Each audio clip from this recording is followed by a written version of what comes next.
The first time I United, I was like, and I never been around.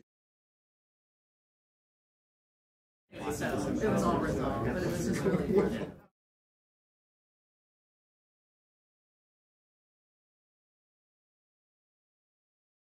Marty, a few years ago we tried to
Because that's what I said. And he's like,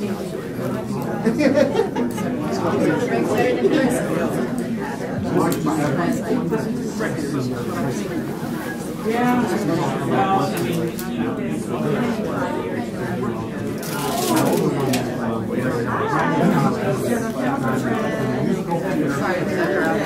mean, was it Steve's reaction? Right.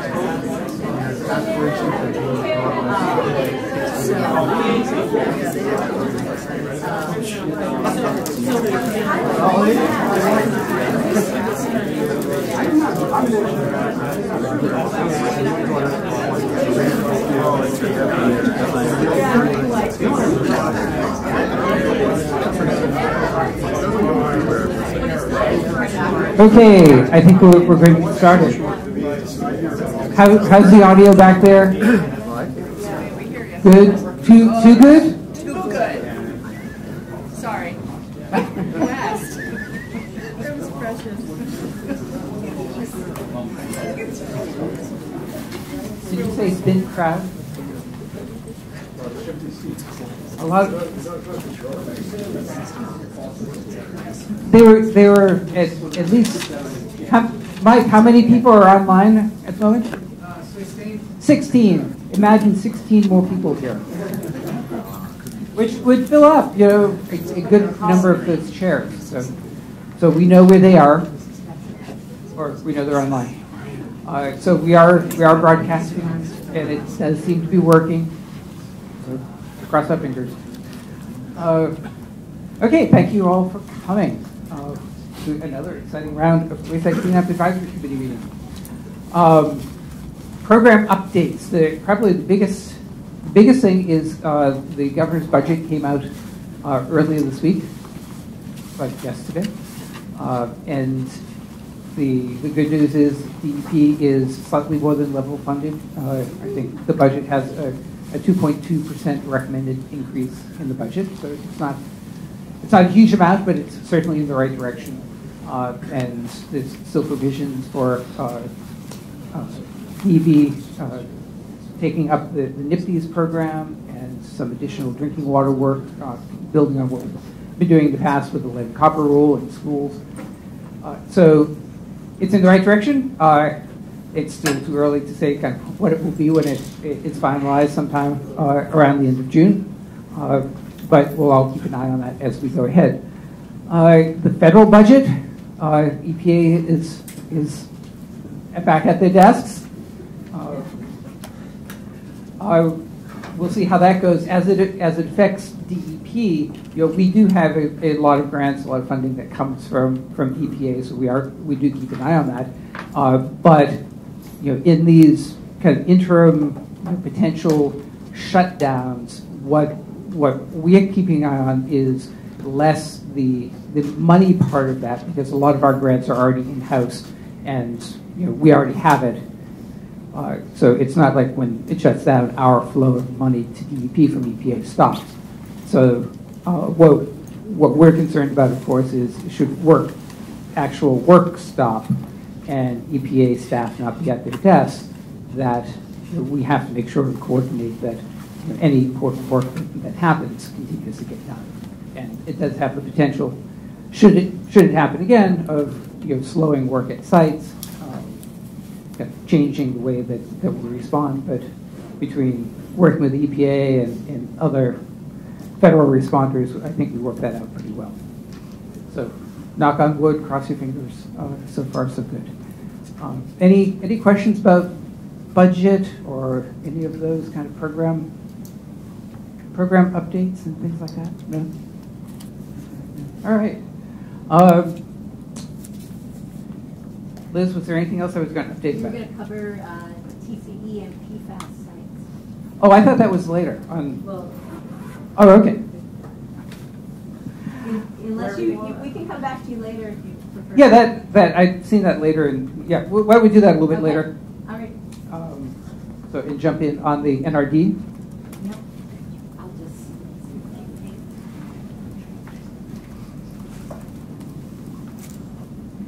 Thank you. So, yeah, we're really excited to start the new year by talking about regulations for natural resource damages. I know it's been a while. We started talking about this. Karen Pelto just checked back in 2014. We had a stakeholder meeting that included the advisory committee. We had a plan for developing and implementing regulations for oil spills to surface waters, which involved a standard method for doing that to cover the bulk of the oil spills that we see in Massachusetts. And we put that aside shortly after that stakeholder meeting because the EO 562 process involving the department and all other agencies reviewing their regulations kicked in, and DEP decided that we just really didn't have enough resources to push for new regs while we were in the process of reviewing our existing regulations. But all this time, we Wayside Cleanup have been eager to get back to this project. And we now have the go-ahead from the Commissioner and EEA to do that. So today, we have Karen Pelto, our Natural Resource Damages Coordinator, and Scott Friedman from Industrial Economics, who has provided support for the development of this method. They're going to take us through the method. Some of you may have seen before, but it's been a while, so it will be a good review. And I'll turn over to Karen.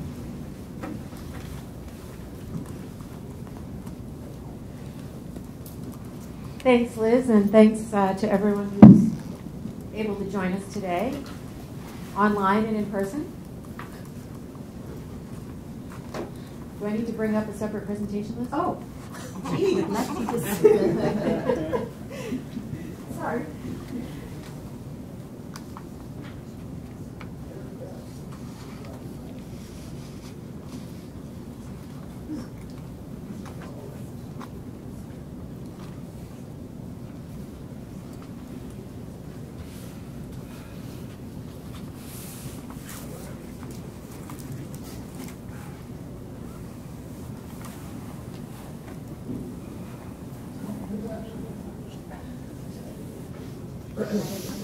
Yes.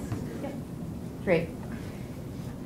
So today, as Liz mentioned, we're going to present an overview of the approach, which would be included in the proposed regulations, and also present results of applying that approach, that model, to our historic small to medium volume oil spill data. And that the way that the small to medium is defined is greater than 10 gallons and less than 10,000 gallons. The analysis is limited to spills that have closed out under the MCP, and we'll then also give you a sense of what result analysis of that data provides in terms of if we were to have applied this method in the past. The goals of the ultimate goal, of course, is to ensure that the public is compensated for harm to the public's resources through restoration of those resources. But the goal of developing a standard approach to doing so is to increase the efficiency and cost effectiveness of the assessments. We developed a method that is very similar to the comprehensive approach we take to larger spills, but uses standard inputs. Some of them are from the data submitted to the department, some from our geographic information system, some based on literature values, and Scott will walk us through that.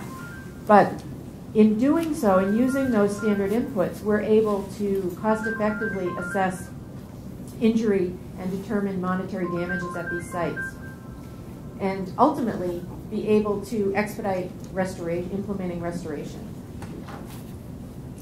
By way of background, just for spills from 2009 to 2017, this gives you a sense of how many of these, what we're calling small to medium volume oil spills there are year to year, as well as the volume year to year. And the total over that period in terms of volume is actually almost equal to the Bouchard spill, which was 98,000 gallons down in Buzzards Bay. And if you look back at the full data set, there have been nearly 6 Bouchards worth of spills over that time period in terms of volume, and about 1,600 spills total in terms of number. And one of the things you'll see when Scott goes through the method is that it's based on not the volume of these spills, although it's important to be aware of that. It is based on the actual acres of habitat that are impacted by those spills. And this harks back to what I mentioned earlier, which is that this is really based on the standard method, the comprehensive method we use, which is called habitat equivalency analysis. And Scott will walk us through that. Of the spills from 2019 to 2017, there are 517 spills. Many of them are small and therefore would not fall into the proposed regulatory framework. Many impact a limited spatial area, but many of them are we are able to quantify the impacts using this methodology. And so, again, another criterion for conducting a comprehensive assessment: do you have sufficient data available at a reasonable cost in order to proceed with the assessment? And so with this method, we will be able to answer yes for many of these small to medium volume oil spills, where in the past we were not able to do so. I'm going to turn the middle of the presentation over to Scott so he can walk through the method, and then I will wrap up with some results of the data. Thank you. So I'm going to go through the conceptual approach here for developing the standardized approach for these small to medium-sized oil spills. And when developing it, our focus was to start with a solid foundation of natural resource damage assessment, NERDA principles, and use the approaches that are standard or accepted in the industry. So we start with compensatory restoration costs. That's what we ultimately get to. And that's based on the loss, which is the discounted service acre years, or DSAs, which some of you may be familiar with. That's part of required compensatory restoration factors, and we'll go into each one of these in a moment. And then restoration costs, or the dollars per acre to restore what your required compensatory restoration is.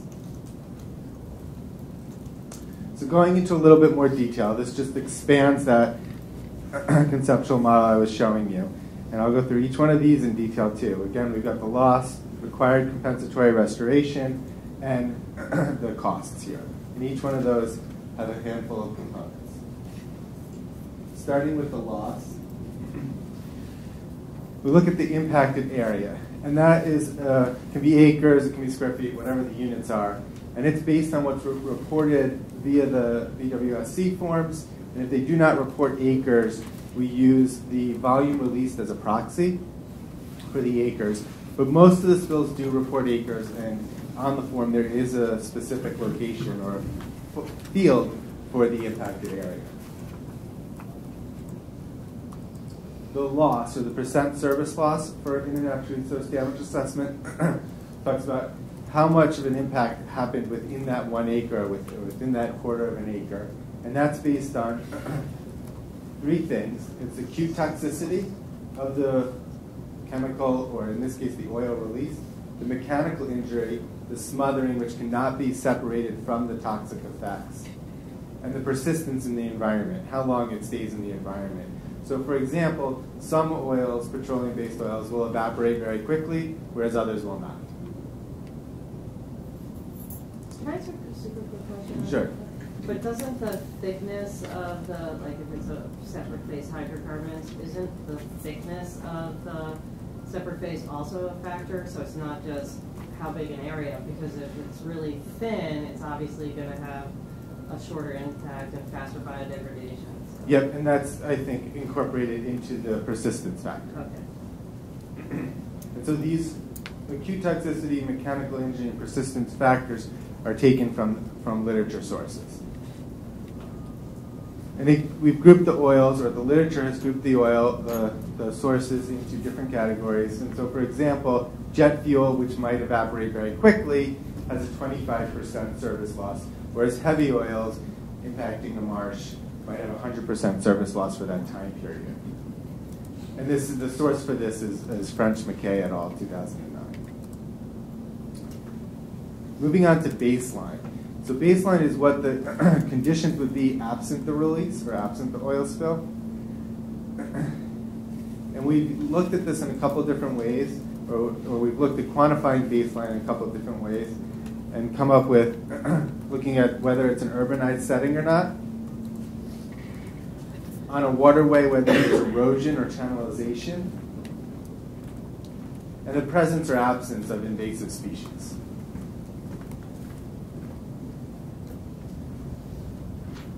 So that's how you value what the value of the wetland is to begin with? Absent the oil spill, yep. And that's the baseline condition. So something that's very channelized with hardened shorelines would not have the same baseline as a natural riparian area. The baseline would be lower for the channelized area. The impacts, or the time of the impacts for this, the data you're going to see in a moment, are assumed to be 1 year. Though in the approach, there is the option to vary it if it's a spill that either wasn't cleaned up within a year and it had a high persistence factor.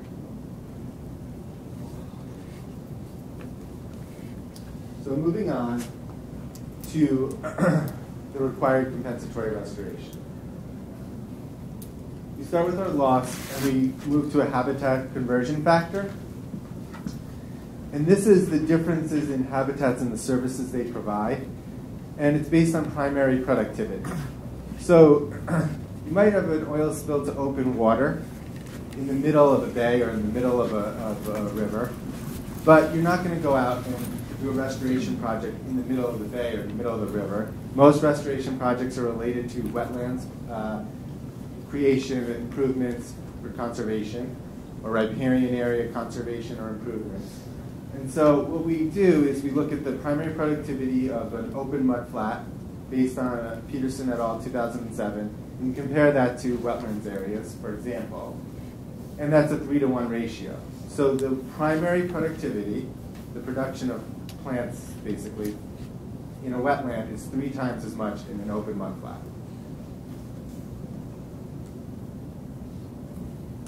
Discount rate takes into account future and past losses, but because for this case we're assuming 1 year, the discount rate is not applicable in this case. But if we did assume the impacts lasted for 5 years into the future, we would discount them into present value.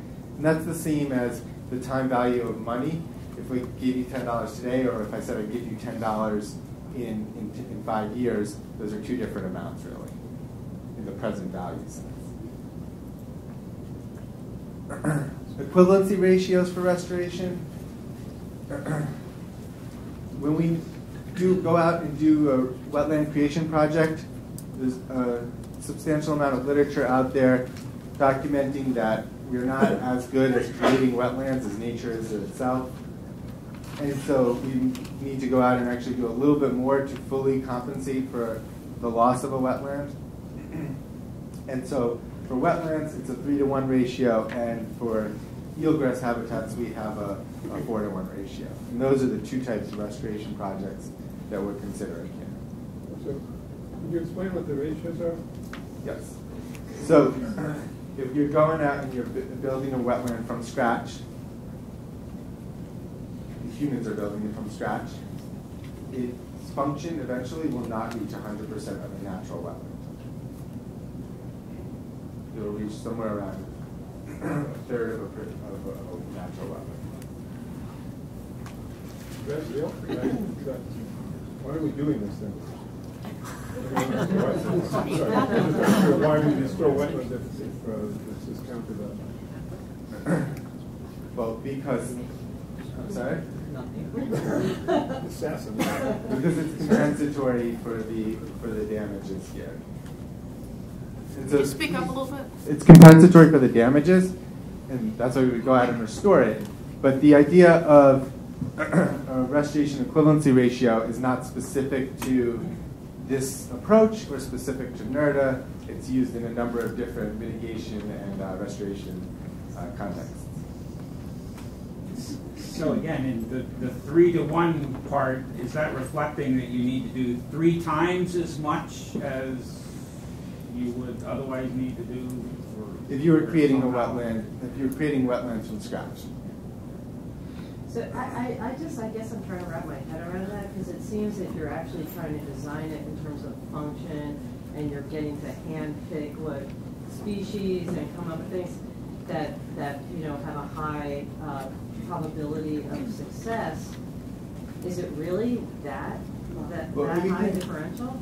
Yes, we've worked closely with Lisa Rhodes in our wetlands program, and many of you may know, because they have one report on their website, and there will be others. They have been looking at the projects, the wetland creation and restoration projects that have been implemented under the Wetlands Protection Act when a variance requires it. And this is very consistent with the kinds of things that they see in terms of the ability of those systems to provide the same level of services that that the wetland that in their situation was filled. And we also see this in the restoration literature. So I guess what I would say at this point is we will make note of the fact that there's great interest in this question and provide those additional details to you so that you can take a look for yourself and see. But maybe we could move on and you could see how this is basically just one aspect that folds into the entire calculation.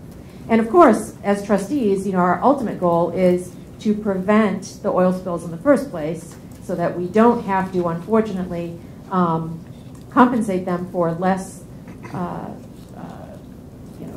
compensate them in a situation where it's not as vigorous as the original wetland that was affected was. So I guess I'll suggest we move on to the next one, but excellent questions, and we definitely have the information and we'll be able to provide that to you.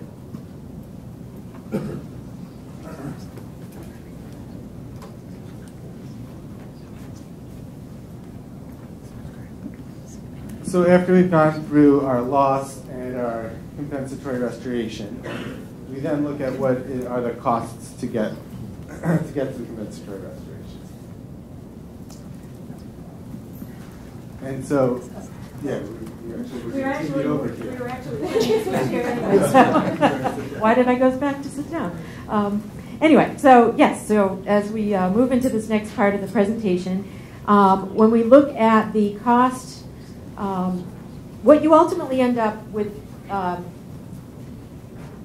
that second part of required compensatory restoration is you end up with an acreage of wetland that you need to create for the loss. And one of the things that we want to emphasize, and I'll re-emphasize at the end, is that as much as you've seen ratios here, it is not ultimately a ratio.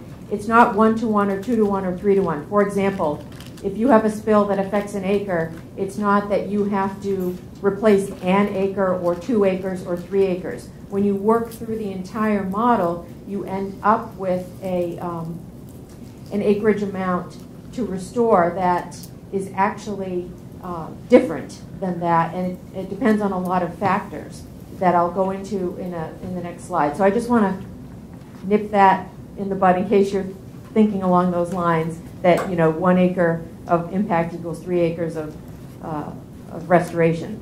Not the case, and I'll go into that. But in terms of coming up with the costs, which are the last part of the model, we look at the cost per acre of wetlands restoration, which is based on the Mass in lieu fee program, which has been through,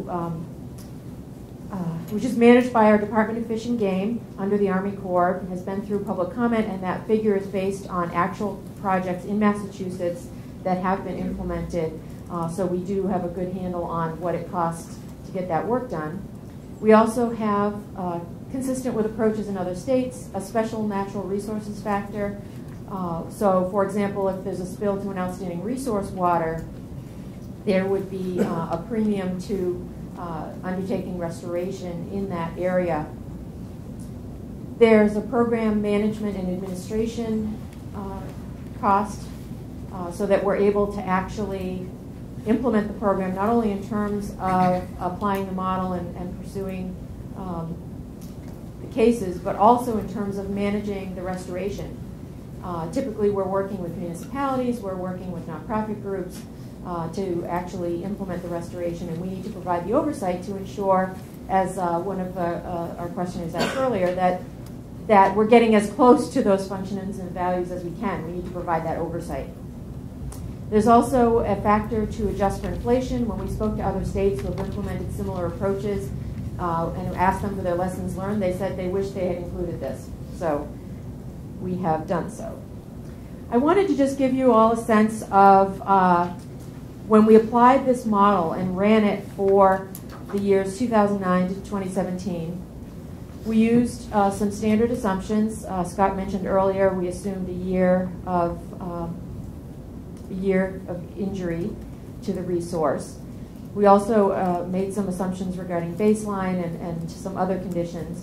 And we just wanted to give you a sense of what comes out the other end. So 28% of the spills result in less than $500 in monetary damages.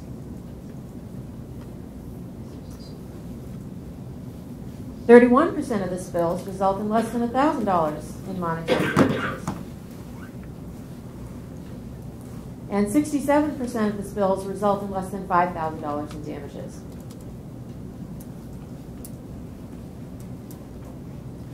So I mentioned earlier that there are a number of factors that go into. You may wonder, well, why do 67% of the spills result in less than $5,000 in damages? Because each individual spill has those factors built into the model that Scott walked through in terms of the type of fuel, the location and the habitat, the baseline conditions that were there prior to the spill, and that ends up with really for every site a different amount of acres of required restoration. So in that whole suite of spills that we looked at, under 10,000 gallons in that time period, the impacts range from less than a tenth of an acre to 70 acres in terms of the area that was impacted by the spill. But the required restoration for those spills is from essentially 0 to 2.7 acres. It's not a 1-to-1 ratio. But so you're just looking back at historical data, and that's why you're including the spills that are less than less than 10,000 gallons. Okay. Do you know for the 67% that was less than 5,000 in damages, did you look at the relationship between volume and the likelihood of having de minimis damages?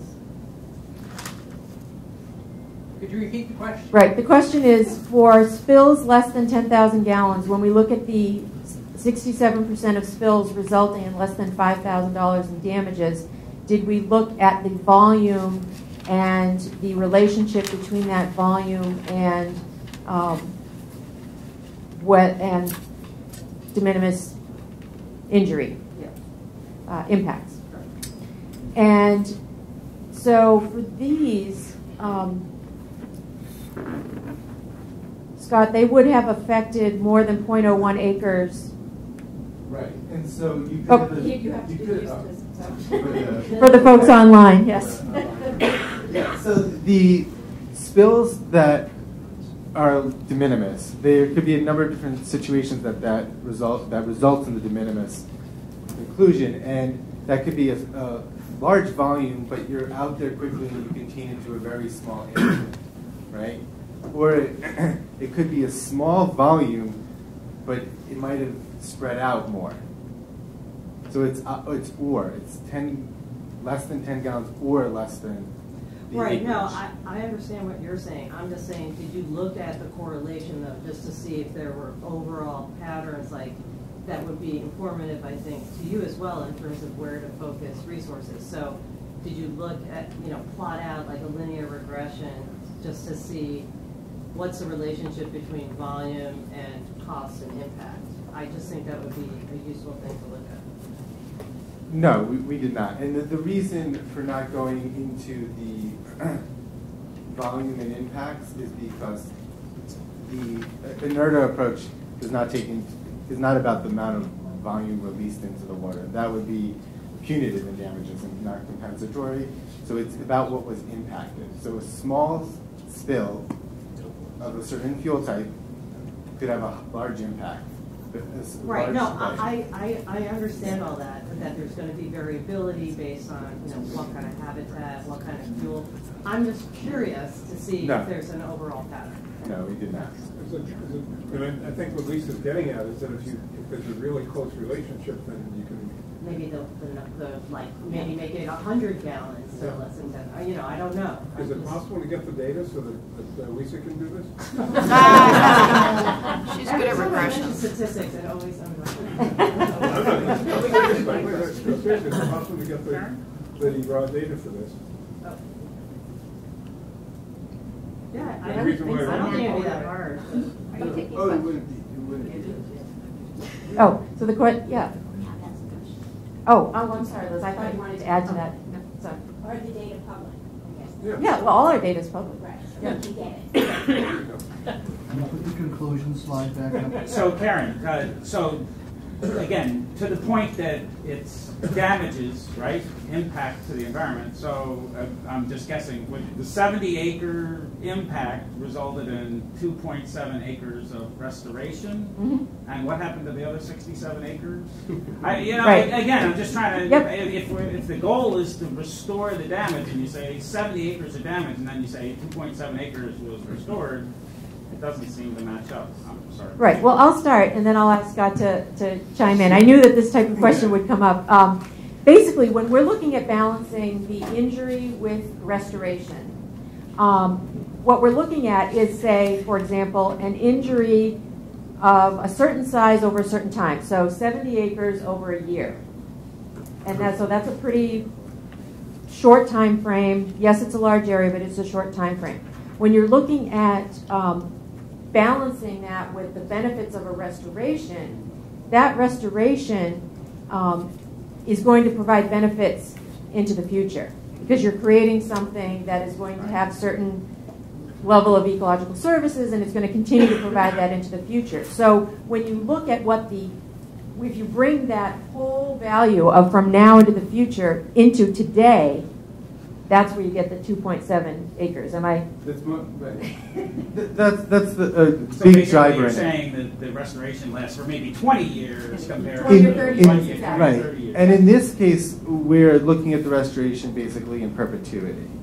And while that might have or raise a number of questions, and if you're doing something on the coast, is it really going to be there in 100 years or not? But when you get into the discounting, that 3%, as you start to get out beyond those 30 years, you're getting very little because it's money in the future. The other thing is, just to make the numbers easy, let's just say that our 70 acres was 100 acres.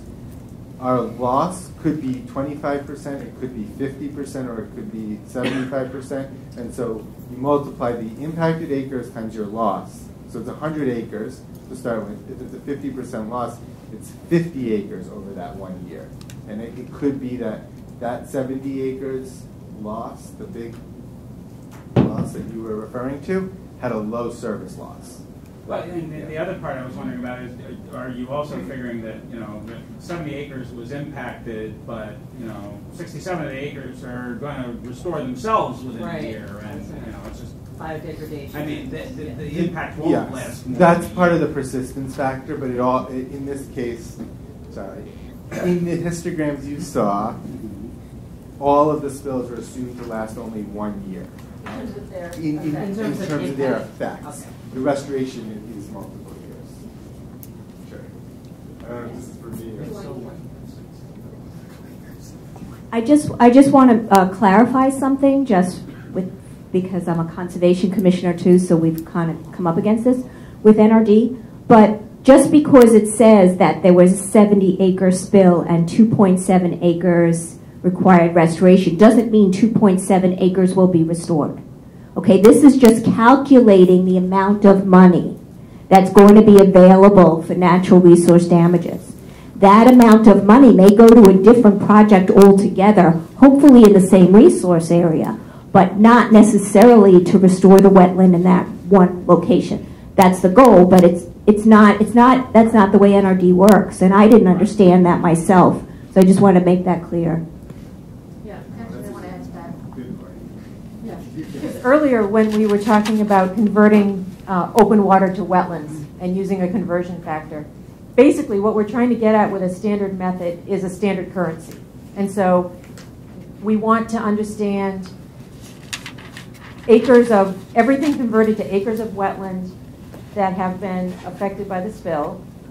And then we want to determine the acres of wetland that would be required to restore that, taking into account different levels of service losses, different baseline conditions to begin with, you know, how much benefit that's going to provide over time on the restoration side, and is correct. So basically what we're trying to ultimately do is monetize that harm and come up with a measure of monetary damages that we feel matches that harm. And so I'll just use as an example, in the upper Mystic, we had a spill of 9,600 gallons.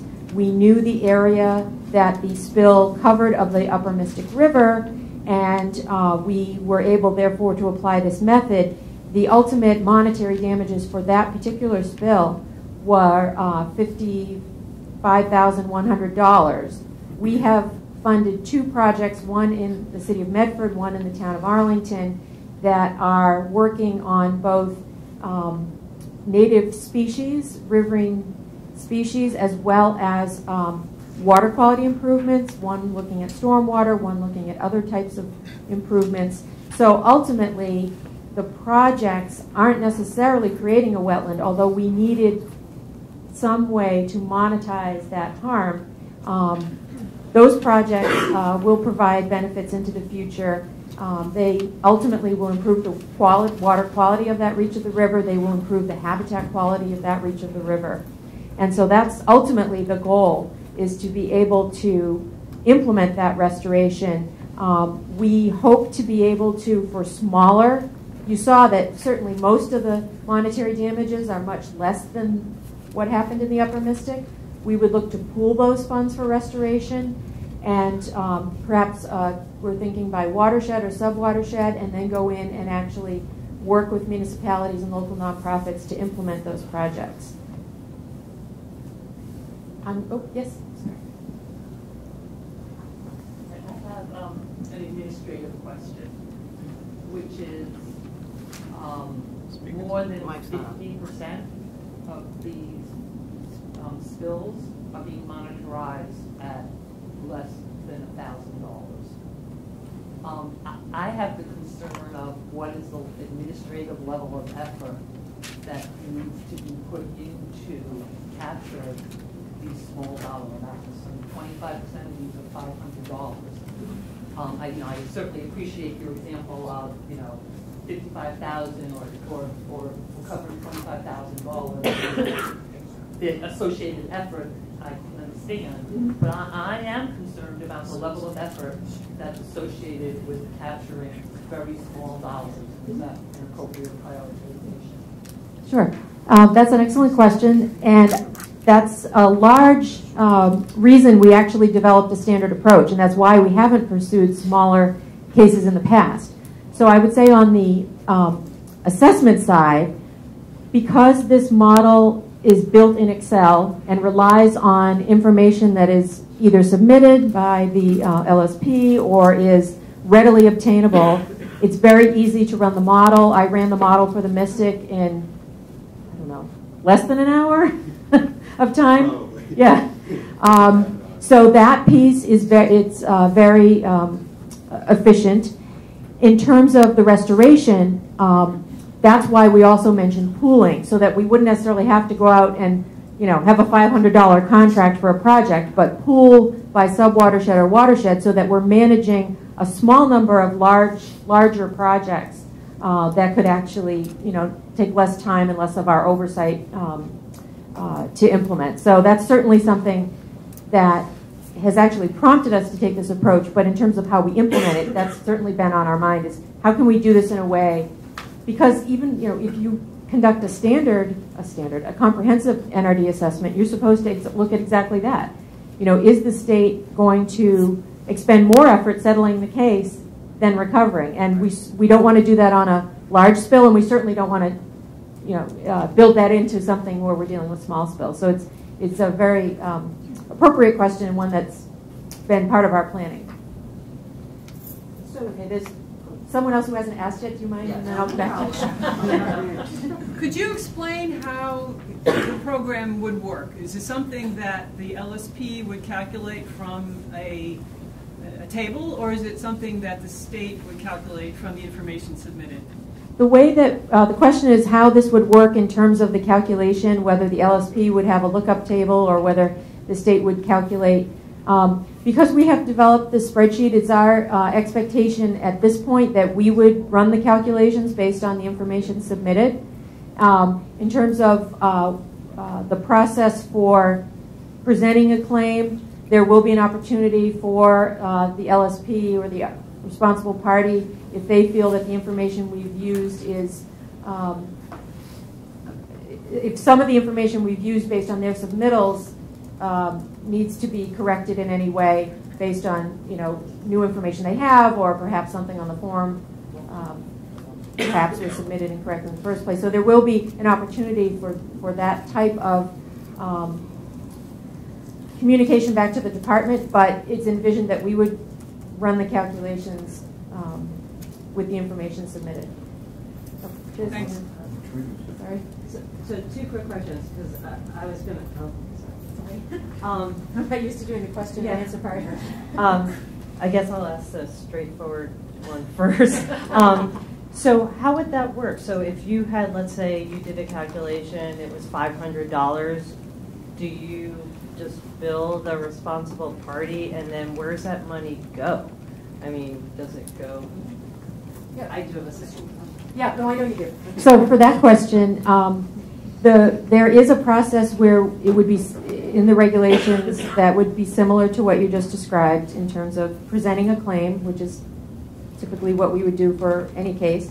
In terms of the funding, Massachusetts has for many years had a natural resource damages trust fund that was established for the legislature that is specifically for this purpose. And so all of the cases that we have settled to date are administered through that fund, and we can provide you with the statutory language that describes that fund and the purposes for which it can be used. But this is basically set up just for this purpose. And then, I guess, getting back to the MCP area, what is the incremental sort of value added, you think, of doing this beyond the remediation that is going to be required under the MCP? Sure. So this question actually brings up one of the fundamental underpinnings of natural resource damages, which is that there's the cleanup side of life where a remedy is undertaken and addresses risk to human health and the environment. Natural resource damages takes looks at the same data and the same site through a different lens. We're basically saying, okay, this was the public's resource, and the public's resource was harmed. To what extent was it harmed? To what time frame was it harmed? What are either the services to the environment or the services to people that were not being served during that time? So there's a certain amount of time in which that ecosystem is not supporting, for example, its plants or its animals, or, and it wouldn't apply here, but like, for example, for Bouchard, obviously this is a comprehensive example, but the concepts are the same. If you have oiled a shoreline, the mic died. The mic's dead. Can you? The mic's not working. Oh, I'm sorry. It might have been shut off. Oh, I hit the button. Press and hold. Is that better? Press and hold. It's a battery. There's no battery. Oops. I have to just yell. I talk too much. Lisa's fault. Don't worry about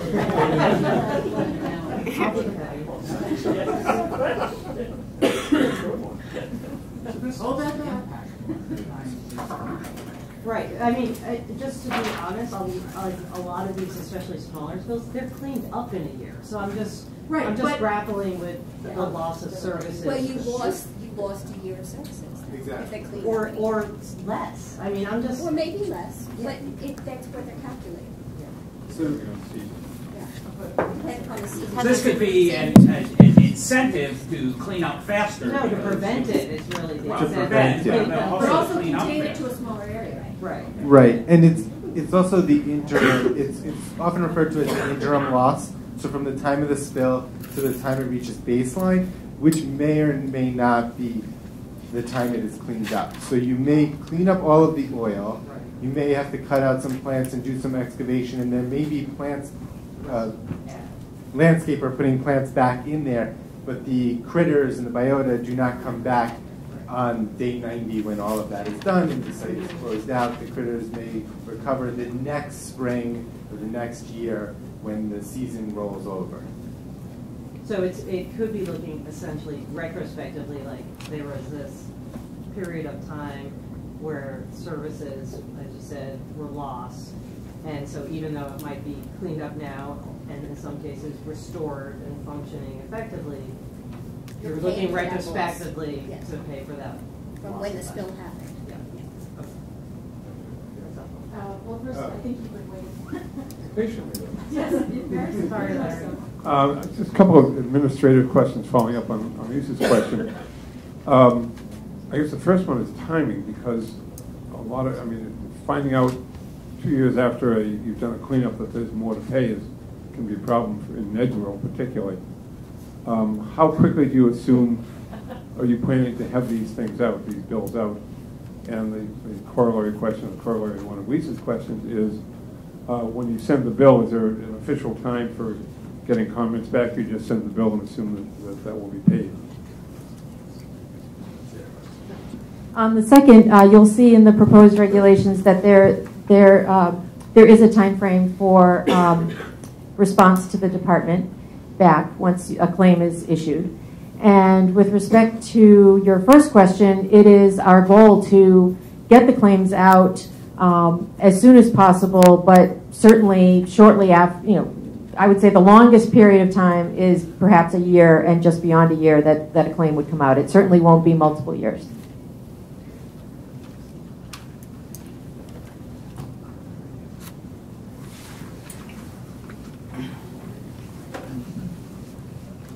Does this apply to both public and private wetlands? And if it applies to private property, does it only apply to the person that created the spill, or does it apply to the eligible person that buys the property?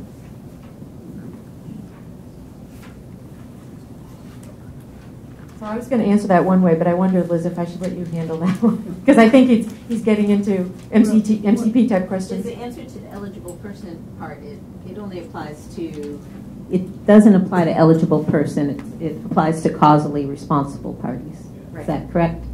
So it's limited right there. And it applies to surface water. So all wetlands are under the definition of surface water. So I think it would apply to, it applies to surface waters, and our surface water definition has wetlands within it. But wetlands can be privately owned. They are, but they're all considered waters of the Commonwealth, and the trustee has trusteeship over all waters of the Commonwealth on behalf of the public. So they're still providing services to the public, even though the property itself might be privately owned. So the eligible person that bought this wetlands as part of the property would be responsible to comply with the MCP, but wouldn't be subject to natural resources. Could you give yeah, I don't think, well, it's just basically the same question. An eligible person being responsible for the wetland. So I guess going back to Liz's point, in terms of the person who has actually spilled the oil and caused the injury to the environment is the causally responsible party. In terms of a wetland to be restored, it doesn't have to be on that same property. It can be anywhere in the subwatershed, because you're basically trying to provide the same services back to the public in the same or similar location in which the incident happened.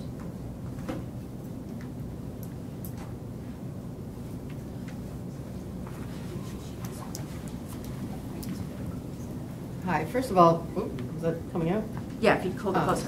Yeah, first of all, I want to say this is a really good idea because it's way overdue. I think there's been a lot of damage to the environment, and we're here to restore things. And it's a valiant effort to try to quantify all this. I guess one of my concerns or one of my questions is really, being in Framingham, we've had the GM spill, which was a huge spill, and it's a resource NRD settlement. And what I see, especially when you talk about the Mystic River, is sometimes the money goes to a different community because of some value or the grant that was given out or whatever on a different area, rather than right in the resource area itself. So I understand a little bit of why that's happening, but I think that's a concern that we have an environmental justice community. It'd be nice for them to have a really horrible urban brook or stream fixed up a little bit better. So that's one of my questions. Really. Yeah. Oh, that's a great question.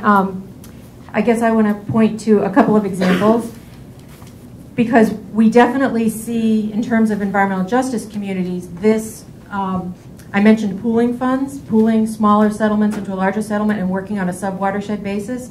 That would definitely be something where if we can invest the restoration funds back into the same area and bring up, as you say, the quality of that brook for the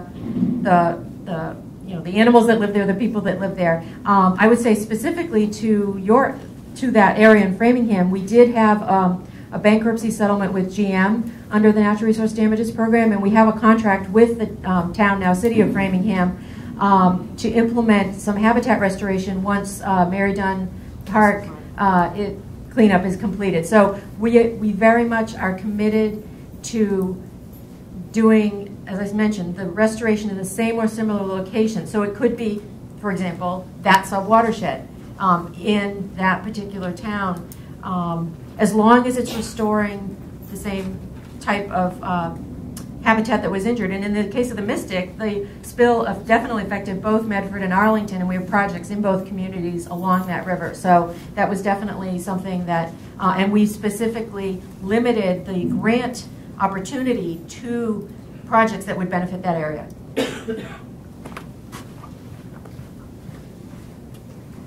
Thanks, Karen. I'm sort of following up on Elliot's question on the eligible person, because I'm not sure how it would work. Suppose you had a property where someone purchased it, non-causally responsible. If their tanker, caused a spill, I could see that they would then be responsible for this. But suppose in doing their redevelopment or whatever, they found a tank that was already leaking, that was in the ground, and it was oozing out into the local wetland or surface water. What happens then? Well, I'm going to let Liz handle that question. Because I don't want to misspeak. I zoned out on that. Thanks, Liz. If there was if there was a UST on the site and it leaked, but that is part of the redevelopment and it went into a surface water. But they're an eligible person, but they are causally responsible. I think it's dangerous to get into specifics. Yeah, I agree with Carol. It's dangerous to get into these. I think, Janine, I'm going to punt on this because I'm not an attorney and I don't want to misspeak on this, but we'll be getting to all those different scenarios. But my understanding is that NRD settlements are made with causally responsible parties, and that's the limit of my understanding. So how it goes, what these other scenarios mean, I'm not going to go there. I don't think. Oh, call is. Oh. Fools rushing. Well, Sorry. I hope you got that. I think just to emphasize that the NRD applies to causally responsible parties, and to the extent that this would apply to anybody, it would be after that it has been determined that they are in fact a causally responsible party. In a complicated situation where somebody may be have some protections unblank defenses, then that's going to complicate the issue. But the bottom line at the end of the process is, if they are the causally responsible party, then they may have NRD liability. So that's what we would get to. So if innocently bought the property and it was a 20-year-old spill that affected it, and you have various protections and defenses, then you're not the causally responsible party, and this would not affect you. If you also had a tank there that you were using and maintaining, and it leaked, now you are the causally responsible party. So people can have different roles at the same location, and which may make it complicated. But the bottom line, causally responsible parties.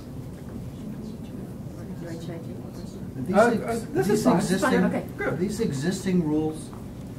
We have authority under the state 21E statute to pursue natural resource damages.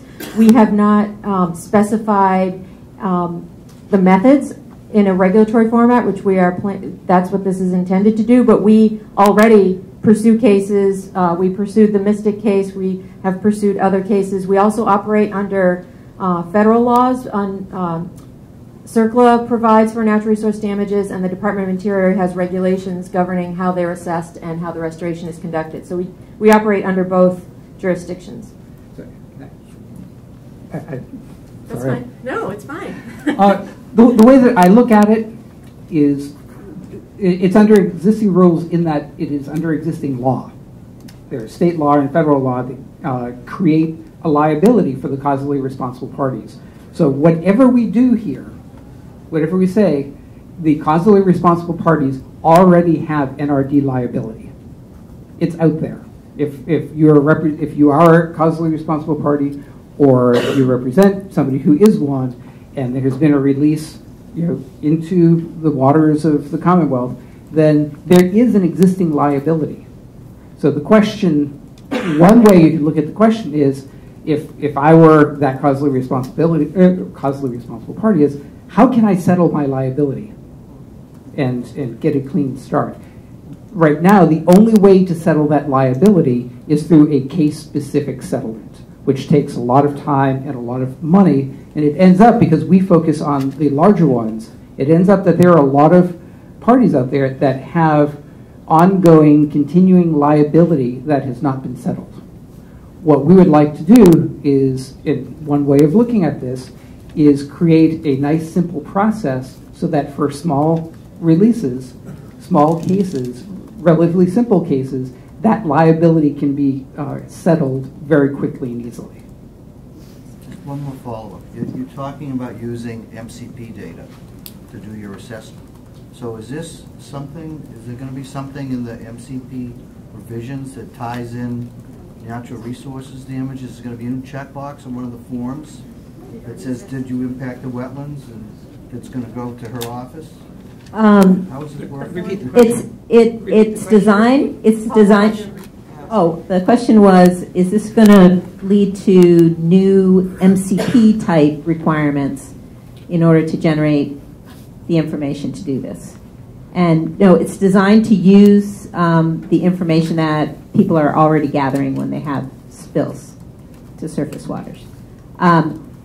There may be some form changes to make things clearer or to put things in one place, but not to go out and require that different types of assessments are done. It's to use the assessment information that we're already getting.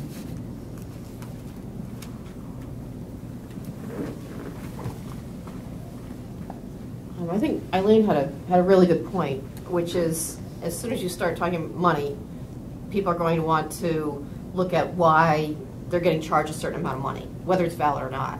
And so that can increase your administrative costs if people come, like cost recovery. If someone wants to challenge a cost recovery, they would go back and do that. So I'm just wondering if maybe there's an option where, in anticipation, you could offer up that people would do some kind of compensatory restoration themselves, where that would either reduce the fee or eliminate the fee, or have you considered something like that? It is something we have discussed, and we can certainly discuss further. The state of Washington does offer that option to responsible parties, and there are projects that responsible parties have implemented themselves. That said, there would still be some kind of administrative cost because the trustee's obligation would not go away. We would still need to ensure that certain performance standards were met, and that we would have to provide some oversight to ensure, A, that the project got completed as planned, was providing the benefits that I would mean, be I'm not sure necessary. you have enough money in there for the administrative. I agree with Eileen. So the follow-up was that she wasn't sure we had enough built in for the administration. Well, we'll certainly be happy to take a second look at that. There is a factor in the method for that.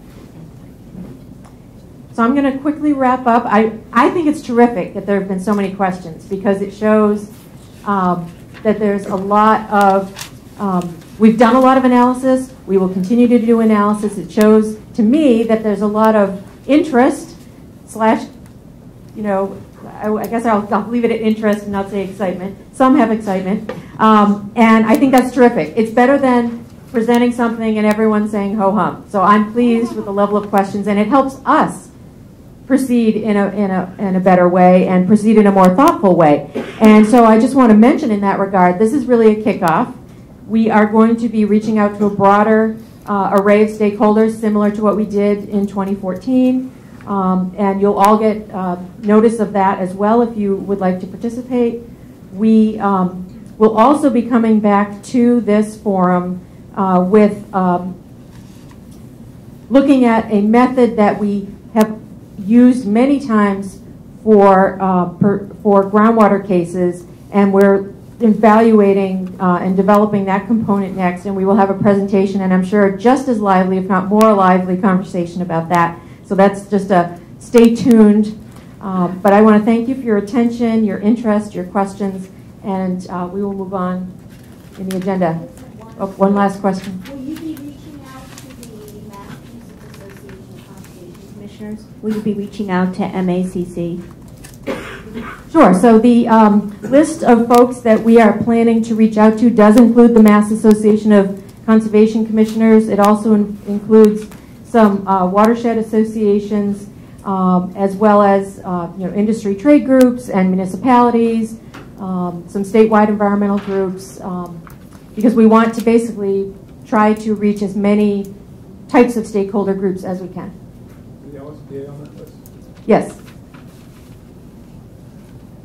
Who's next?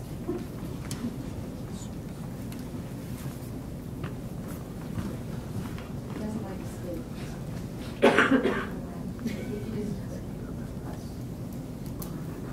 No questions. We didn't even get to questions. No question.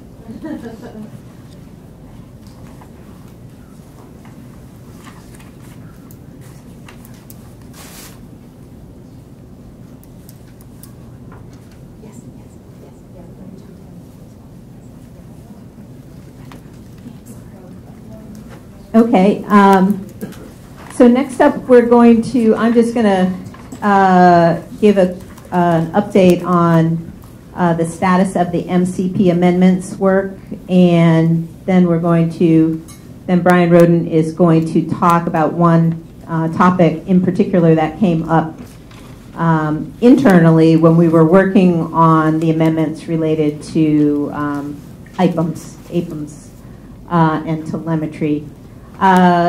So I think when we last met was the end of October.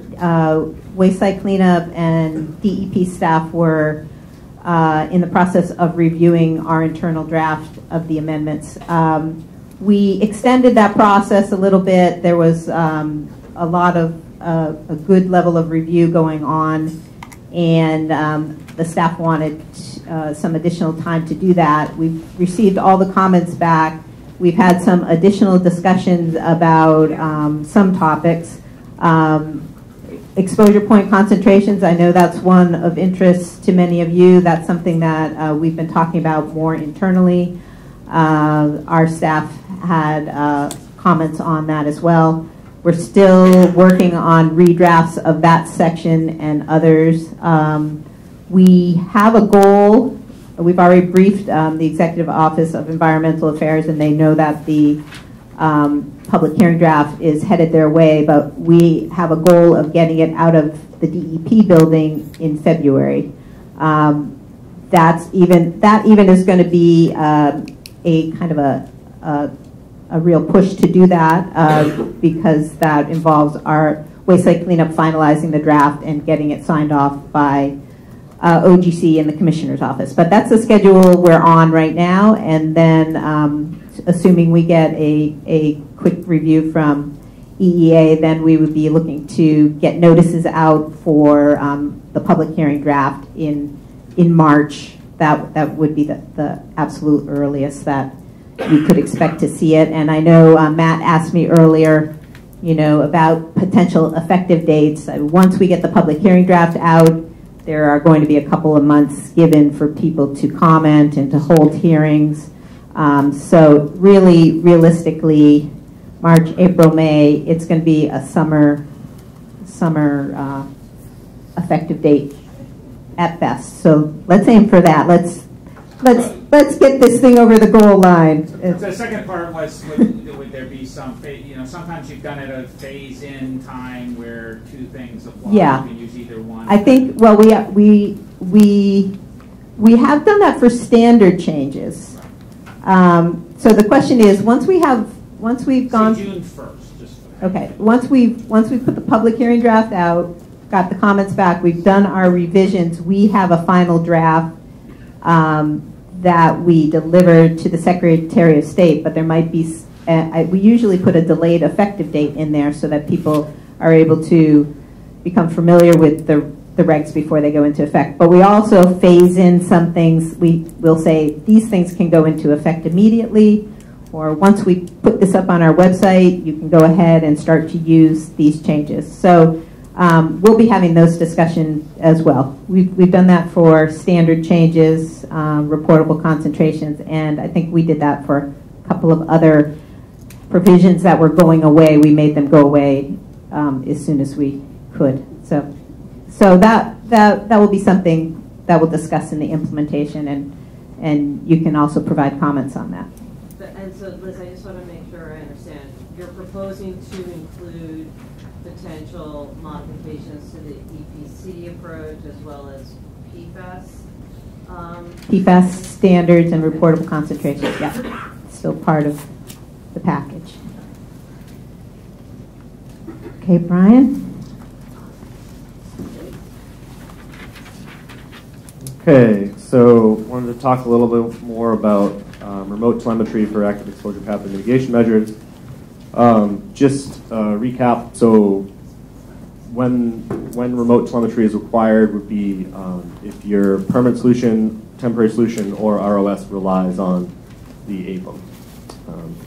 Just so that's clear up front. So we've presented these type numbers at multiple meetings, and so this is just kind of where we're at as of December 2017. So you can see we're at 210 devices, which those a fan or a blower, and then we're at 91 RTNs that have completed the online initial registration step. So it's growing still. And of those devices, we're looking at 180 here that have completed the two-step registration process that we established, meaning they did a shutdown or restart test, and it was successful, and in a format we could work with and was going to work automatically with our database, which is ideal. And then you can see 23 we're talking about here have either they registered recently and haven't done their test yet, or they're kind of working on a format change or some other issue. And then we do have 7 devices that were installed and registered, and then at some point, per the LSP, it was no longer required. I did also want to mention that, and we've mentioned before, the website is changing. There's new updates. So at some point, the telemetry form is still on the old website, but it will be converted to the new, or Paul's giving me a funny look. Maybe that's not true, but I couldn't find it on the new website, so. Mike, is that form converted yet? It'll be up soon. It'll be up soon. There we go, live feedback. So, but again, it'll be the same process. You would fill out the online form, which would generate an email to us, and you would receive a response to that email. So it should work the same, if not better. So then this is just kind of looking at where the number of registered devices over time, just kind of for fun, my amusement, maybe your amusement, hopefully. So this is down here is June 2014 when the regs went into effect, and you can see this is basically every 6 months or so. You can see the blue is the number of devices, and the red are the RTN. So it's a growing trend, as we just kind of talked about in the last slide. And so now this kind of looks at things a little different. I did mention at the beginning that remote telemetry is only required if you have a permanent solution, temporary solution, or remedy operation status that's based on the APM.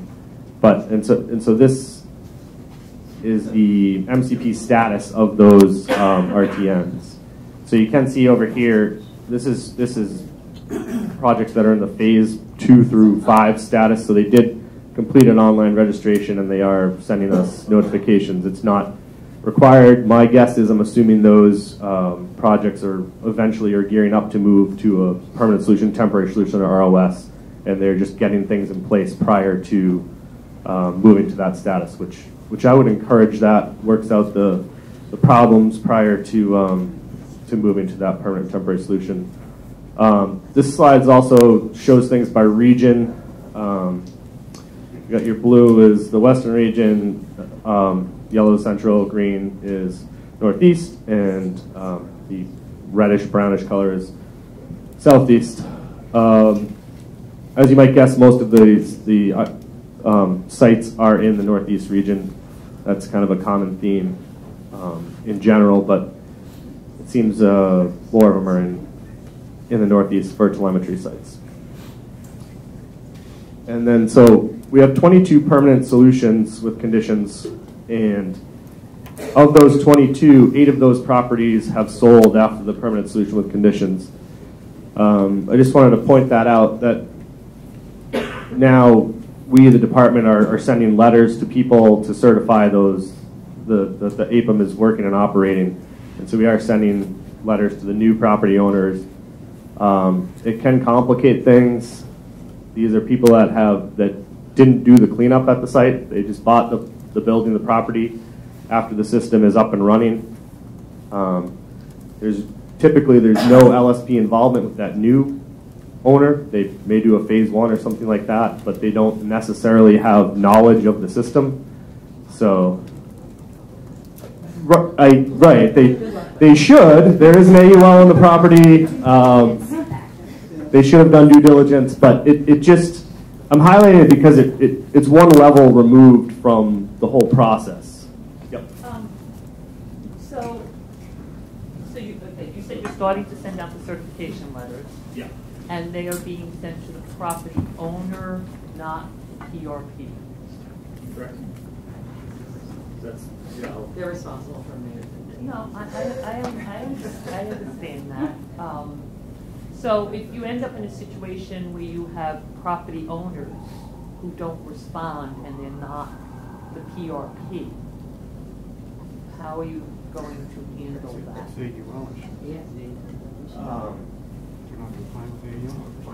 Will you contact the PRP? We are running into that situation. Yeah. So right now we've been trying to reach out to the property owner. Any ideas that you have would be helpful, I guess.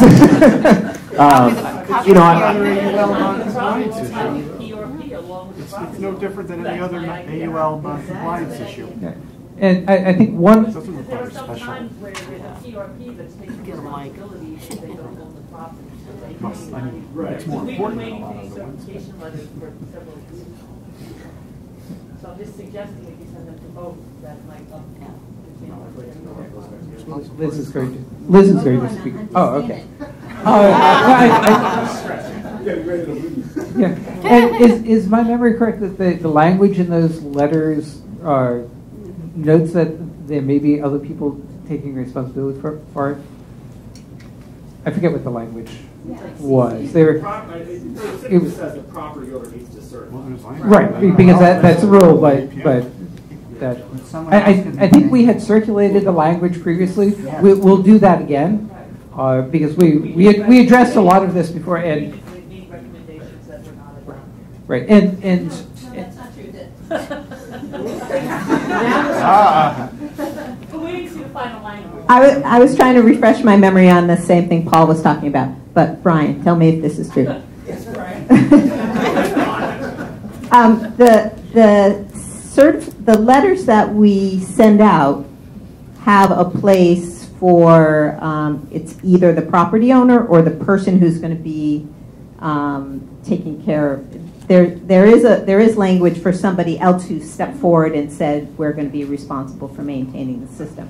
That is part of our standard letter. Right. Because it was interesting to note, if you go back to one of your earlier slides, that you have more than 2 times the number of systems than you have RTN, so that you have multiple systems on RTN, so you really could have this. You have a PRP, but they are there are systems on properties they don't own. Is there a penalty if the property owner doesn't? that's exactly where I was going on this. Because from the start and kind of the goal of the letter is to keep people aware that these systems are necessary for the permanent solution, and that our goal here is to make sure that those systems keep operating. So as Brian mentioned, and then kind of we got veered off, the DEP's response, should letters not come back, is to reach out to the property owner, and if it's a case where the property sold and they weren't aware, even though they should be aware, and we've done a lot to try to make them aware, that this is one other check and balance, so that if for some reason they're not aware, that we can then work with them and find out what is the exact situation, why weren't they aware, okay, now here's the situation, that system may be maintained by somebody else who's taking responsibility for it, have you met them?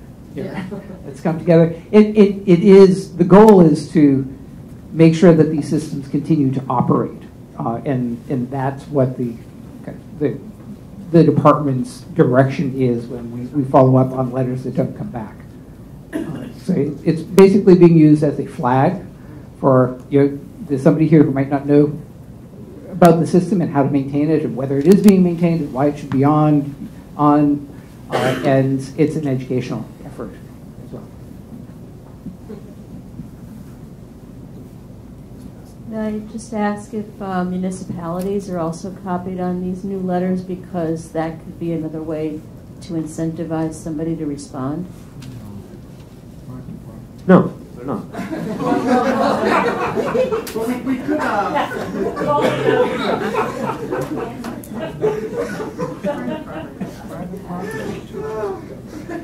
That need more long-winded.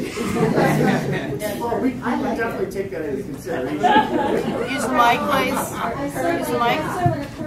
That's why I'm asking that question. We can you use the mic, please? Thanks.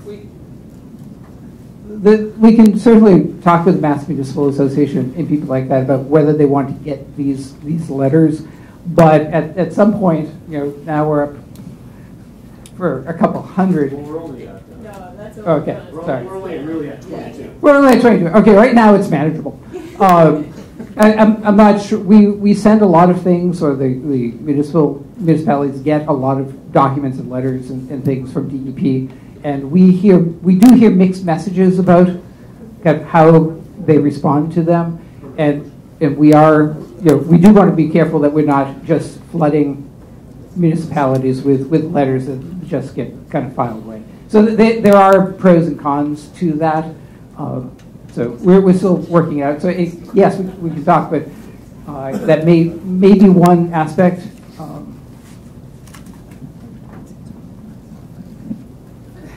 I would think that Eileen's elegant suggestion would take care of an awful lot of the problems that we're discussing. It may, but I think she might have just had a realization that these are only for permanent solutions that we're sending these letters out. It still may help. Well, It still could help. Absolutely, absolutely. And so we definitely can look at that and see if that makes sense. Yeah, I think it's a good suggestion because if the property owner fails to comply, now the RP is in trouble because their permanent solution is no longer valid. Right. So, well, they're not necessarily responsible for maintaining it, which they do certainly have a vested interest in ensuring compliance. Yeah, I guess, Joe, briefly. Yeah, I guess I'm just agreeing that I think it would be helpful to let the RPs know because I'm not doing that. Because, well, it is the property owner's obligation to ensure that the system continues to operate. The RP is relying on that system operating for the validity of their permanent solution. And so, and especially if these are properties for which the RP never had any ownership, the property can transact and they have nothing to do with it. They may not even be part of that. So they have a vested interest in knowing that it continues to operate. So I agree that would be a good mechanism. So we're going to let Brian continue on because there's, I'm going to do a little thing at the end of his to follow up on this, which is another way of getting at this issue that I think will work better. So, but you have to finish this intrigued. All right.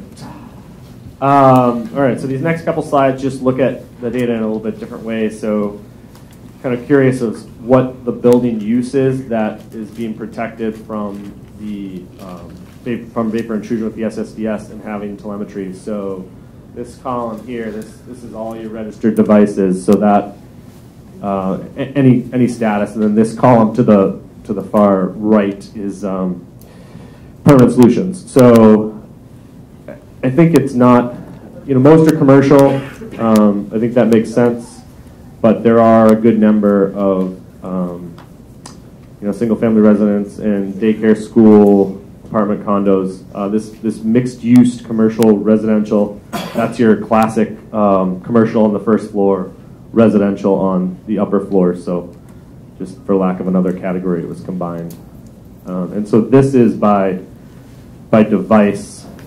So it doesn't necessarily mean a single building can have multiple devices in it. So it doesn't correlate directly from device to building, if that makes sense. So this slide looks at the primary COC that the vapor intrusion is based on. And again, we have all RTNs and then the RTNs with permanent solution with conditions. The majority are chlorinated, PCE, TCE, and then kind of threw in a last category if it didn't really specify. If it didn't really specify TCE or PCE, or kind of just indicated both were the cause of vapor intrusion, that category was combined. So, questions, thoughts on those? Agreed. Okay, so I kind of mentioned earlier how we got, the devices in a better shape here in terms of complying with the formatting requirements and just getting devices registered. A lot of that was a result of compliance assistance and audits and enforcement. We did, as a first step, kind of went through and identified RTNs that, based on forms and querying our database, looked like they should have telemetry, but were not registered. And that kind of occurred probably in the spring of 2016, 17. And typically that involved us just contacting LSPs and saying, hey, it looks like you have telemetry. Are you registered? And so it was compliance assistance. There was about 30 RTNs that we inquired about, and a lot of them had to register and got telemetry going, and everything worked out for those. There were some that that process didn't work out with, and that's we've issued 16 nons since September 2016, and that's been a combination of in that process we identified that they should have telemetry. They didn't. Maybe we contacted them and they decided they didn't feel like they wanted to take our recommendation, and so eventually they received a notice of noncompliance. Others had telemetry installed, and when we instituted kind of the shutdown restart test to contact people saying, hey, can you do a shutdown restart test? We're not sure. We haven't received any notifications from you. After asking them to do that, we got nothing. So again, that resulted in a non. And in a lot of those situations, it was a learning experience for us on why their telemetry was not working, and for them as well. And then there were a couple where the department went out as part of an AUL inspection and literally stood there and shut the fans down. And we came back to the office and said, did we get any notifications? And the answer was no. So, circling around again, so those nons, were they given to the property owner or to the responsible party if they were not the same entity? Or maybe you didn't have that? I think it would. I don't know if I have the answer right now, but I think most were given to. I think we didn't really have that situation a lot of the time, so it went to the PRP because it was an ongoing cleanup and the telemetry was not working. There were a few that we actually did send 2 letters, 2 nons, I guess, and so a situation where the property was sold. The permanent solution was reached. Telemetry was not working by our records. We had asked for shutdown restart tests, got nothing, decided we needed to send a non. The property had been sold, so both the PRP and the current owner both received a non. And surprisingly enough, in that non, they also got something for not incorporating their AUL into their deed. So in the case of, tagging on to some of the issues Eileen was raising, in the case where, let's say, the telemetry is installed, they close out the site, new property, changes hands, and there's obviously an AUL with conditions that talks about that the system has to be maintained and kept running, and any repairs that are necessary have to be done. So at that point in time, after a permanent solution's been reached, a property owner is responsible essentially for enforcing the AUL. Have there been audit violations noted separate from nons, or are they always going to be part and parcel? Like, so if you find that kind of problem, what are you going to issue? Right. So I think we did have that situation. I think it was a notice audit finding with a non. So it was an AUL inspection. Right. It goes to NO. Yeah. Right. I mean, it's attached to a notice of audit finding, but right. But it has a non. Whereas, like, if it happened before a permanent solution, maybe it's not. Yes.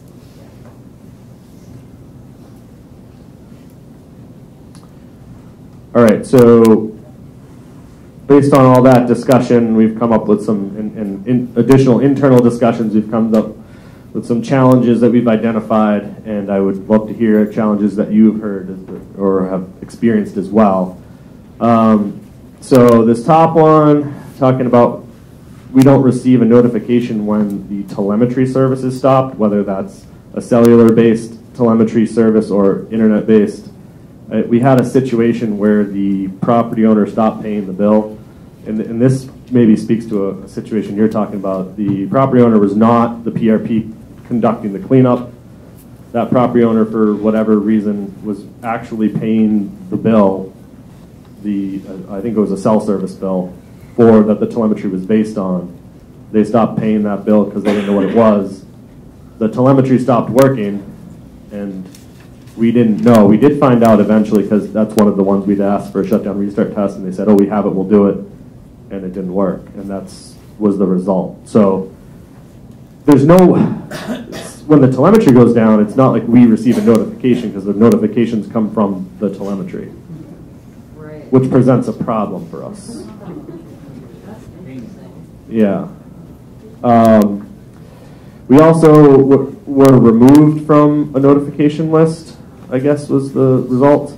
So in this situation, it had registered, we'd done a shutdown restart test, and this was a situation where we, I think, had an AUL inspection or something, and shut down the fan, and we didn't receive the notifications. And for whatever reason, whoever was in control of that list of email notifications had omitted MassDEP after the shutdown restart test had been done. Yeah, and again, you know, we don't have control over that. That's the current owner is paying for the telemetry service. They're the ones who are in control of it. So I've gotten some comments about the language, specifically when to notify. The significant disruption of the effectiveness of the system is crystal clear to you, I'm sure. So we've talked about that internally and come up with a different thought process, which I'll get into later. And sometimes it's just difficult to interpret messages, what's going on. If we get multiple restarts or multiple shutdowns, one after another, we don't know for certain kind of what's going on. And so the difficult messages, this slide kind of speaks to this. So this is the number of notifications we receive in our email box. This starts in January of 2015. So the scale on this goes up to 4,000 is the top. So this last month here, this 379, or 3,979. It was wicked cold, and that I know that was an issue for one person specifically. Pneumatic tubes freeze. Yeah. Right. So. Yeah, condensate freezes. But I guess we're just trying to say, you know, we're getting a lot of notifications. They're not going to decrease because the number of sites increase, which, you know, our peak increases every year. And it does kind of make it difficult for us to interpret what's going on. But you're absolutely right. The cold definitely played havoc on at least one RTN that I know of, and they were moving their switches from exterior switches to inside, I believe, which makes much more sense to me. So that's the number of notifications we get, which is, again, why we harp on the format and having it in a specific format so that it can automatically go from our email into our database, because we can't handle these if it doesn't happen automatically. So some of these proposed amendments we've talked about. Others, like Liz said, have come up with internal discussion. So the registration process is going to be added specifically to the regs with the shutdown and restart test outlined specifically in the regs. That's kind of been in practice and what we have, but it'll be added. RMRs are required for APMs, except for permanent solutions. That language is going to be specifically added to section 1026, 40.1026, to state that. There has been some question about that. One thing we're kind of proposing is to add a shutdown restart test to the annual certification for RTNs with permanent solution with conditions. And so this is to get at that issue of us being omitted from the list or the telemetry not working. It's just kind of a check that we can provide. It may be difficult for us to kind of handle that with our letter response rate we've gotten so far, but it's a way to kind of ensure annually that the telemetry is still working. So this next one, this is when we have in what the notification should be based on, and it has that language about mechanical failure, system failure, or significant disruption of the effectiveness. You know, I know people are measuring different things. Some people are specifically measuring the power to the fan. Some people are measuring the actual vacuum in the extraction pipe. Some people have an extraction switch. So we're thinking the best way to measure it is actually the vacuum measurement in the extraction pipe. And that's kind of outlined in the VI guidance, and having a manometer on your influent pipe prior to the fan is outlined in the VI guidance as well. So we're thinking that might be a good way to move to, and that makes it kind of clear what should be measured and how people should be doing it. Well, so are you going to have some threshold that you're going to say if it's below this threshold, we want to be notified in terms of the vacuum? Right. So in the VI guidance, that actual process is outlined. So we're thinking if you can actually do that process and establish those thresholds and then notify us based on the vacuum measurements, the acceptable range of vacuum that you've determined, and then you can notify us based on that vacuum range.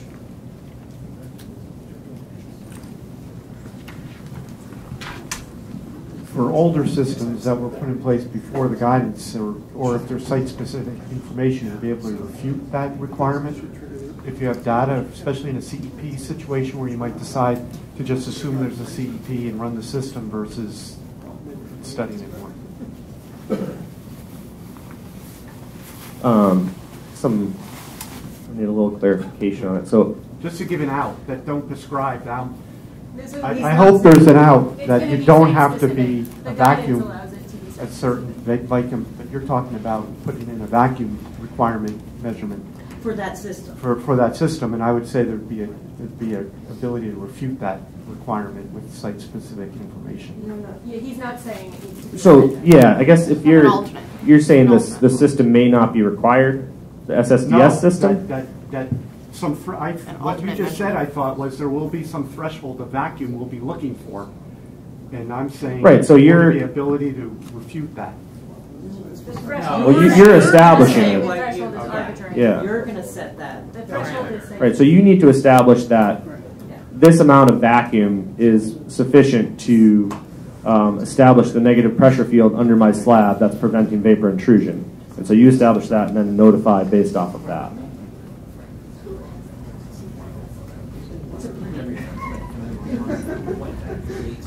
Okay, one kind of building off of that. One thing that this is exciting. So one thing that we're looking into, and we'll kind of test out on some of the sites where DEP is putting in and maintaining subslab systems. So we're going to play around on our own sites, see if it works, how it works, and then come back and say, is this better?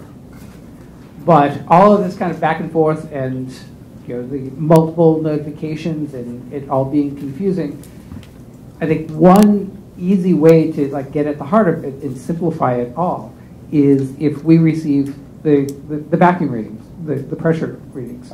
So on a typical system, so what we're thinking in these slides may be a little bit simplistic, but this is to go to our IT people and explain to them, not that the IT folks are, I can't get it, but to put in context what we're asking for them and why and kind of how it all works and why it's important for them.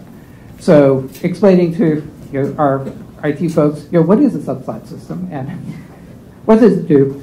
But to the extent you can take pressure readings. So we have, what we look for is you have sites that might have one system, 4 systems, 3 systems, and they're all hooked up to us. And right now they're just giving us on, off, and it's difficult to interpret.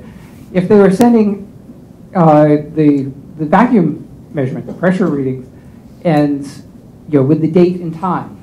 So this does a couple things. One, it sends information to us on some schedule. And with these systems, it could be set up to be hourly. It could be daily. It could be weekly. But you could establish that once X number period of time, it actively communicates measurement readings to DEP.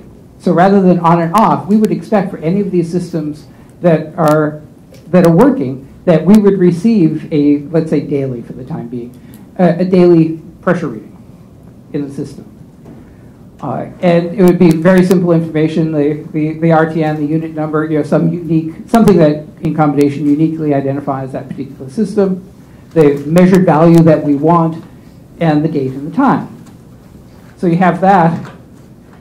Because it's a unique identifier, we can link it back to the information that comes in on the registration form, which pretty much what you see here, and it will be online, you can look at it in more detail. But this is all the usual stuff. The only thing that I added here is that pressure limit criteria, the vacuum measurement, something that, as you guys were just discussing, would come from the LSP, would be established, once the system is established, that here's its normal operating boundaries, it is effective if it's operating within this range, so that you are identifying this, it comes in as part of the registration, it puts into the database. When those readings come in, it could easily be graphed, read, and rather than the on-off coming, we would get notification, we would be able to identify when those readings fall outside the acceptable range. So rather than the annual certification say that, oh yeah, it's continued working, if we have daily, let's say daily, I don't know what the frequency would be, daily readings, you wouldn't need that because we would know that that system is working because we'd be seeing this data coming in. If the data stopped coming in, then that would trigger something. We wouldn't need a positive notice. So if the telemetry failed, we would notice. Yes? I'm puzzled as to why you would want that much data. I mean, wouldn't it be easier to, you're still going to have the on-off problems. If the fan goes out, the vacuum will go down. Why, and I understand why you want a vacuum, but why not just have the off be when the vacuum drops, so that if the pressure drops, and that an alarm condition rather than a reading. Thank you, an alarm condition rather than a reading. We could do that, and these are things that we're. Well, the first question is that why would we want all of this data, and this I think is a sea change for us. Certainly for me, and Larry, it's going to be a change for you. You're going to have to wrap your head around this, because that I know we're going to be getting out of this game just in time. When you look at what we're talking about, and this is something that all of us should stop and think about this, because this is really the heart of it all. This is not a lot of data, and you should all say that to yourself. This is not a lot of data, because and I have the same problem. I go to our IT folks and say, this would really make a lot of sense. We'd really like to do this, and there's other things that we'd like to do, but it would be all of this data. We have all of these sites, and we have 40,000 something RTNs, which are 30,000 something sites, and some percentage of them are going to have these sub-slab systems, and we may have a couple hundred sites that have these systems, and they're going to be sending us a pressure reading every day, and they just roll their eyes at me and say, this doesn't even approach medium data, never mind big data. The systems that are out there in the DEP and the Executive Office of Environmental Affairs are building and setting up. This is bug dust for them. So we have, one of the things that we're trying to do is think, if there are no data limitations, for the storage and analysis of this, what can we do? How can we start looking at what we do in order to make things easier? And if we have, and what we want to find out and play out with the sites that we're dealing with, that we're maintaining, is what are the obstacles to setting up something like this? What are the realistic data requirements and computing requirements and all of that? Can DEP set it up for the? We have several dozen. We probably have 50 SSDs that we're monitoring between the. You mean you? DEP. Yeah. DEP, not me personally. But that we can put on the systems. We can try out different telemetry setups, and and see if it works. And if it does, then we want to come back and say, okay, look at this. Is this useful? What will it help us with? The annual certifications. We'll know that these work. We don't have to have those letters anymore. And a lot of things, and we would have a lot more comfort that the systems are in fact working. And the on and off again stuff will still be there, but it will be kind of blips. If it comes back in a day and then continues on, then we're not going to worry about that. But right now, we might get the off, and if we don't hear the on again, is it because it becomes a lot more confusing. This might be better.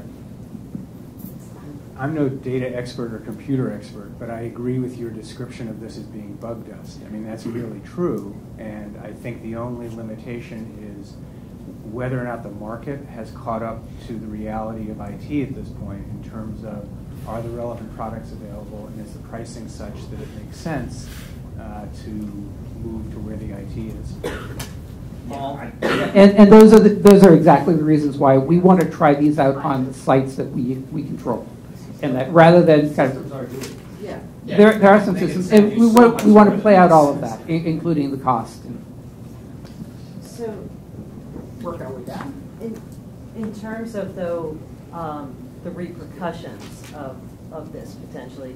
So yeah, like we were saying earlier, when you hit -10 for 3 days in a row, there's a pretty good chance that at least 1 or 2 fans is going to freeze up, and then when it thaws out again, it'll in a couple days maybe it'll go back on. So I guess I get all this, and I think it does make sense to pilot it, but when's the threshold for DEPs reaching out and saying, this is a problem? Like, what are we going to agree to that together, or do you have something in mind? So there 30 days. In the regs right now, written notice is required if your system is down for 30 days. Right, but that's for shut off. Well, I guess this would. Are you saying this would replace that? This would be the notification. So that's what I was thinking. Well, I think it's fair to say that if this seems to work in terms of the technology, then I think DEP would want to sit down and say, look, we built into the regs in the process a number of bells and whistles, belts and suspenders, because this was new. The consequences of failure are potentially very serious. So we're trying to build it in a way and implement it in a way that will address kind of all of the concerns that we have. But if this works, ideally, and maybe I'm too much of an optimist, I think that we could look at what those requirements are and say, okay, we feel more comfortable getting a periodic positive statement from the system saying, I'm working, than the negative. And there are positive consequences from that, meaning that some of those belts and suspenders that we put in may not, in fact, be necessary.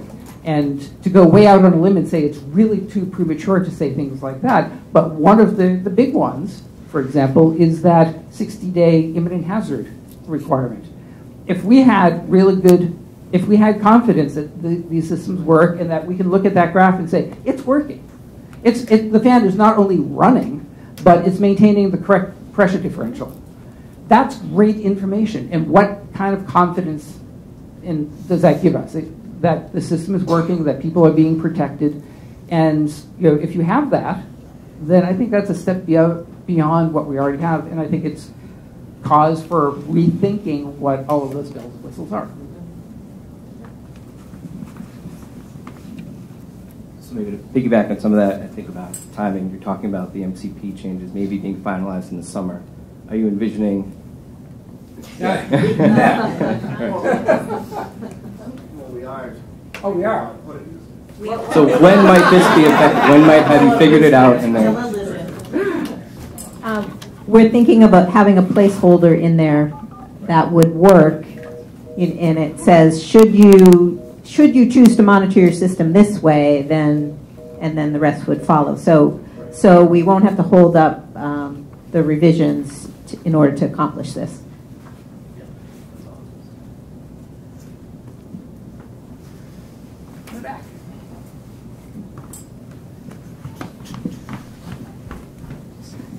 So just a couple of things to address Larry's question. He asked, why not just send, have like a switch that sends a notification that says you're outside the pressure range.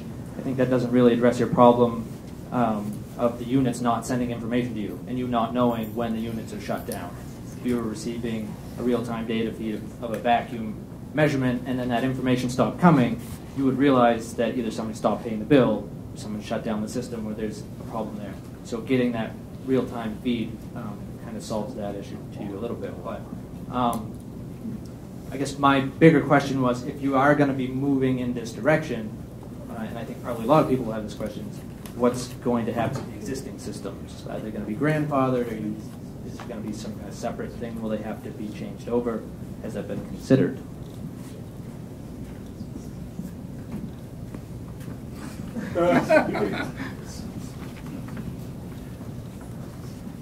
I don't think we're ready to say anything definitive on that, but we have talked about that, and there we have 22 permanent solution sites, so we've talked about those being grandfathered, but whether or not we would extend that same grandfatheredness to the sites in remedy operation status and temporary solution, we're still thinking about that.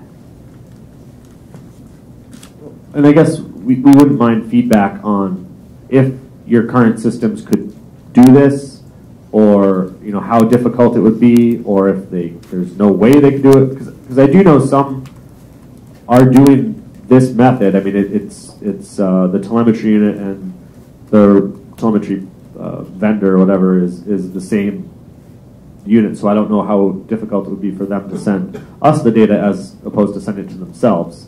But then I also do know there are other ones that are further off from this method right now. Just quick.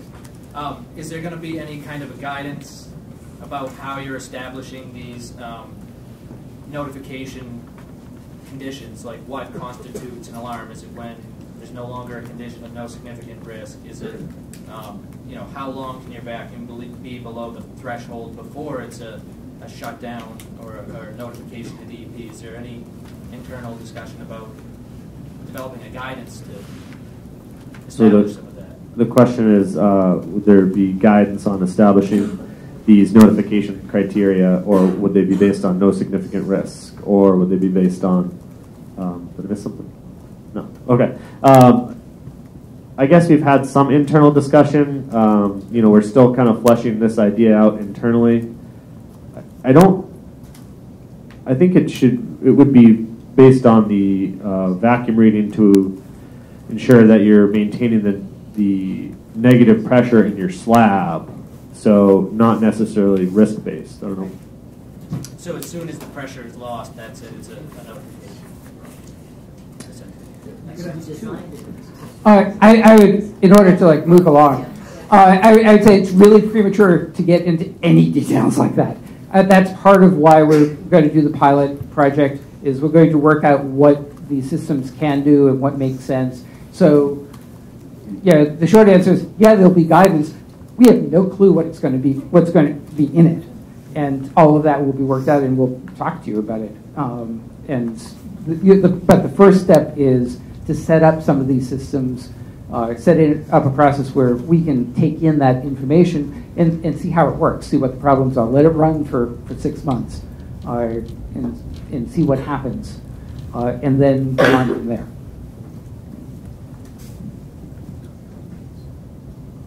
Okay, so Paul stole my slide here. So this is my example with your telemetry systems you're sending it to us. You, the public, or us, DEP, you want to look up an RTN, you find it, and then you find a nice graph, and then notifications occur. But yeah, it's a good idea. And so then this, I think we talked about a lot of this, the continuous vacuum monitoring, the continuous stream. We got to figure out what makes sense. Data available to us in a more functional way and available to the public. People have asked, I think here, there's been interest in what RTNs are out there with these systems, and I don't know if we've answered that question yet. So this potentially would, if we were to make this data publicly available. And like Paul said, we're looking at piloting some tests. I think we covered a lot of these advantages. It potentially would give us more confidence in what's going on at the site. And Paul talked about eliminating shutdown restart tests, potentially eliminating RMR requirements, and maybe status reports depending on your situation. And that's it. Any last questions? Perfect. All right. Well, if anyone wants to follow up with what they have for a system, how difficult this would be to do in their system, or how easy it would be to do in their system, that would be appreciated. And you can contact me. And if anybody wants to volunteer their sites, that would be fun too. No, I don't have any more slides. I know. So I'm going to talk up to the PFAS and TCE site update, and we can have some discussion around that. And then Liz will talk a little bit more about the reg updates. And so also on the agenda, Paul Crafty was going to give an update on the Superfund sites and that work. And since we've been having so much fun doing this, we're running a little bit late. So we're thinking maybe doing that next time. But if you have any pressing questions for Paul about Superfund work and the federal sites work, he's in the back and you can catch him. So for the PFAS and the TCE sites, we start with the PFAS. As Liz mentioned, what we're doing, waste site cleanup with PFAS, involves the regs and reg development. Taking a step back, though, this is something that MassDEP is coordinating across the different bureaus, because there are a number of different programs that are closely involved in the PFAS sites. One is that the Office of Research and Standards is taking the lead on kind of developing and clarifying the process by which we'll be looking at the toxicity and the risk posed by the various PFAS compounds. And we want to make sure that that's done in a way that has opportunity for public review and is open and transparent and all of that stuff, and also coordinates with the different programs so that the DEP programs are all looking at it in the same way. So that process will be going forward in January-ish. I guess we're already in January, into February, and will involve kind of different efforts depending upon the different programs, but coordination with our Department of Public Health and the Joint Health Effects Advisory Committee that we have with them for a kind of external peer review process sort of thing, or peer discussion. I'm not sure exactly how you should phrase that. In addition, as we go out, the information that we'll be working with from ORS to help us develop the MCP standards, or for them to develop the MCP standards for us, will be going out for public comment, and as part of that public comment process, the documentation and the discussion about the toxicity and how we incorporated that will be part of that public process. On the water supply side, the Bureau of Water Resources and the Drinking Water Program will be doing outreach to the water suppliers, the municipalities, because there are obviously implications for how we look at the risk and the exposure to these compounds for the public water supplies as well. So all of that will be coordinated based on the same kind of information, with kind of different opportunities for people to be involved and comment. And certainly on the waste site cleanup side, that public comment will be part of the public record for the reg process. So it's an even more formal public process. Sir, Paul, so you just expect that the review of the ORS stuff to just be part of the reg review process? I think there will be multiple opportunities for the ORS work to be viewed, be discussed, have comment. One of those, and the one that I can speak to, will be as part of the waste site cleanup process. And I think one of the things that we're all trying to do is coordinate so it's all within the same general time frame. And so it's clear that, and people can kind of look across the programs and get an idea of how implementing the recommendations this way will affect all the different programs and all the different ways that this information will be used, rather than wayside cleanup running out and appearing to do their own thing. When we're not, but you know, we want to do it kind of more holistically. We'll see how it goes. Paul, do you have an impression right now for municipalities and public water supplies? Do they have a sense of that this is coming down the pipe, or the question is whether I have a sense that municipal public water supplies have a sense that this is coming down the pipe, and that's a nice easy question. Yes, if only because the PFAS compounds were part of the UCMR3 sampling.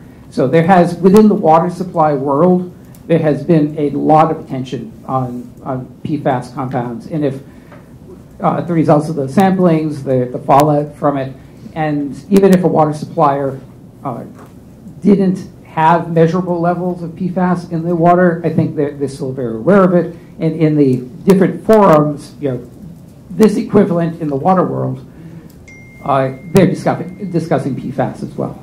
So yes, I think it's right in the forefront in everybody's mind. Yes.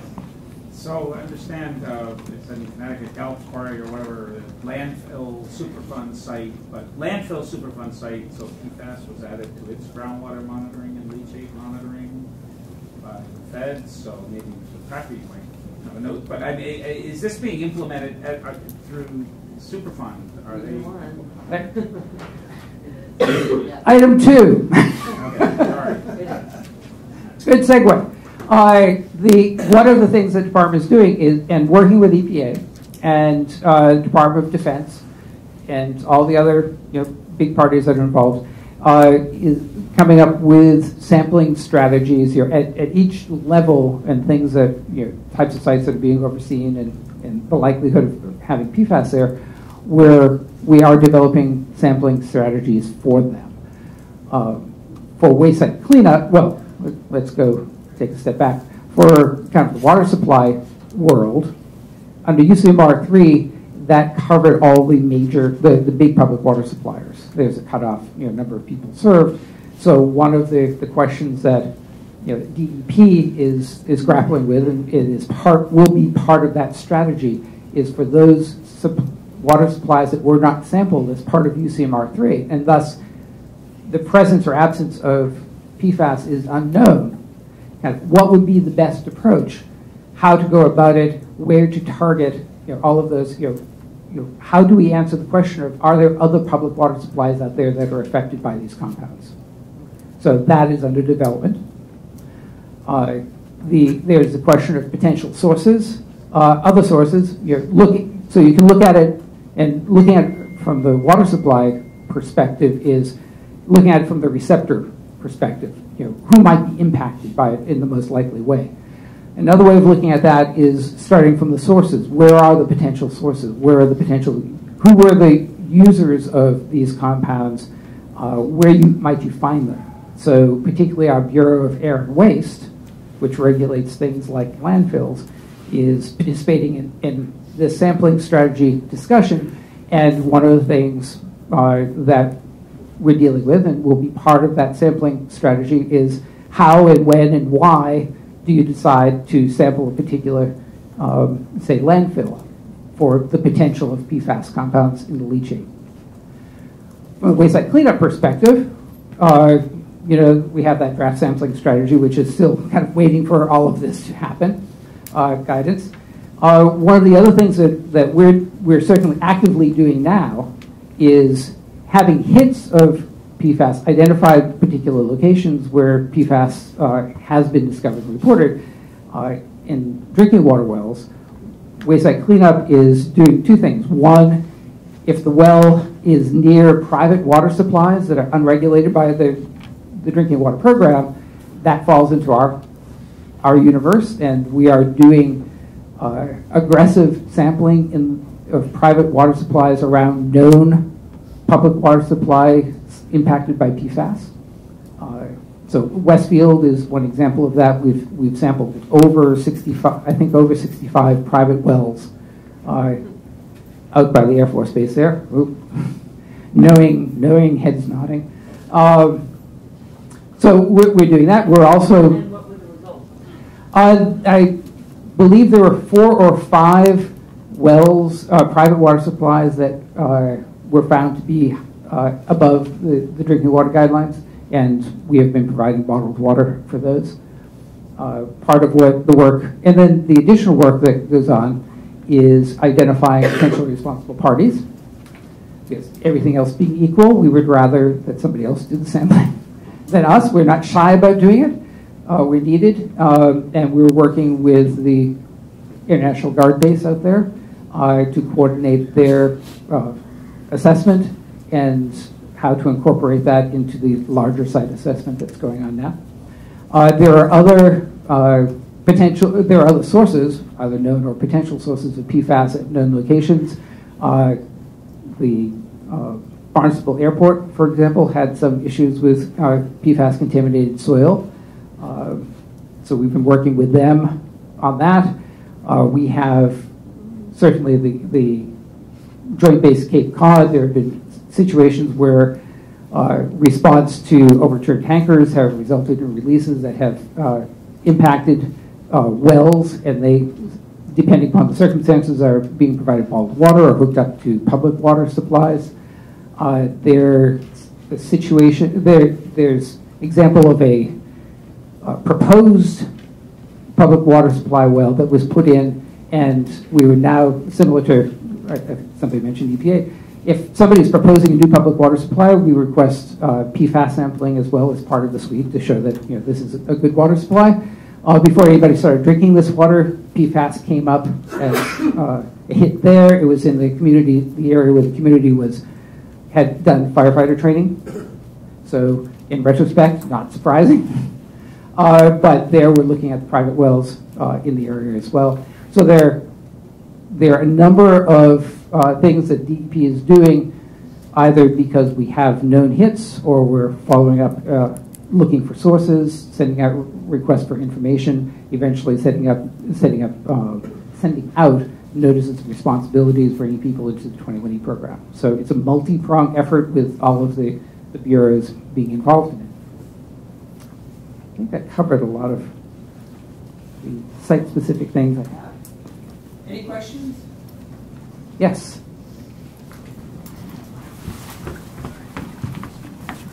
I was just curious if there's any numerical standards that have already been adopted or planning to adopt, and if it's just groundwater or also soil. Any numerical standards that have already been adopted. I wouldn't want to steal the thunder of the draft MCP standards that will be coming out. And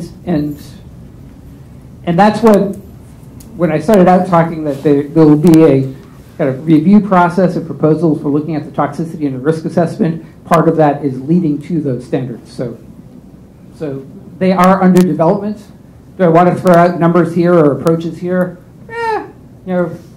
Not specifically, no. Not so much. No, it's just, yes, there are, but it's not. We want everything in context. The question is, when will we get those? Right now, on the wayside cleanup side, I would think certainly they would be coming out as part of the reg package, and along with the documentation for the development and all of that, the support documentation for that, because we want comments not only on the numbers but on all the background information and the process that we used. As I said, we expect that there will be other public discussions of the process that will go along in the same general time frame. I don't know exactly what those will be. I can only speak for the Wayside Cleanup Program for what our timing is, and as you know from experience, we give you a schedule and we stick to it regardless. So I can tell you our plans, our hopes, our dreams will be in that February timeframe as Liz talked about.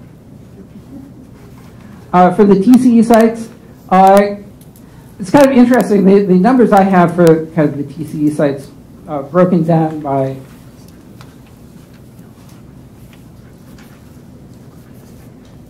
hold on.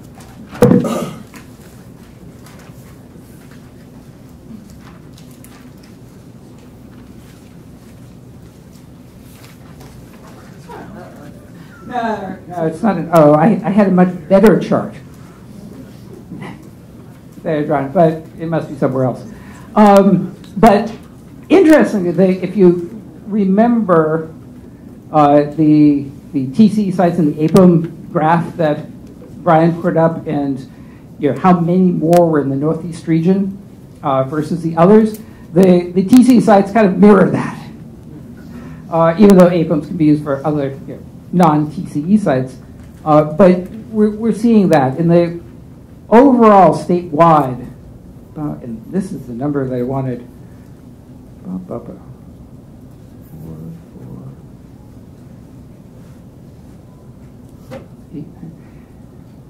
I would say there are about, overall, there are about 10 sites that have come up that are being dealt with as imminent hazards for the TCE sites. I had given last time we met and did this, I showed you the kind of flow chart for the western region where they went from 26 sites in the universe down to 10, that did sampling for 5. 2 of those came up for imminent hazards, and that's kind of the breakdown in the thought process from the things that are potential issues to the ones that we thought warranted further investigation to the ones that came out as imminent hazards and required follow-up. Central region has similar sort of thing. I don't have the number for the exact universe, but they're dealing with about 8 sites, old TCE sites under this. About 4 of them are DEP lead sites where we're going in and doing the investigations. About 4 of them, well, the other 4 are PRP led, where we brought the issue to their attention and they're taking the lead to do that initial sampling.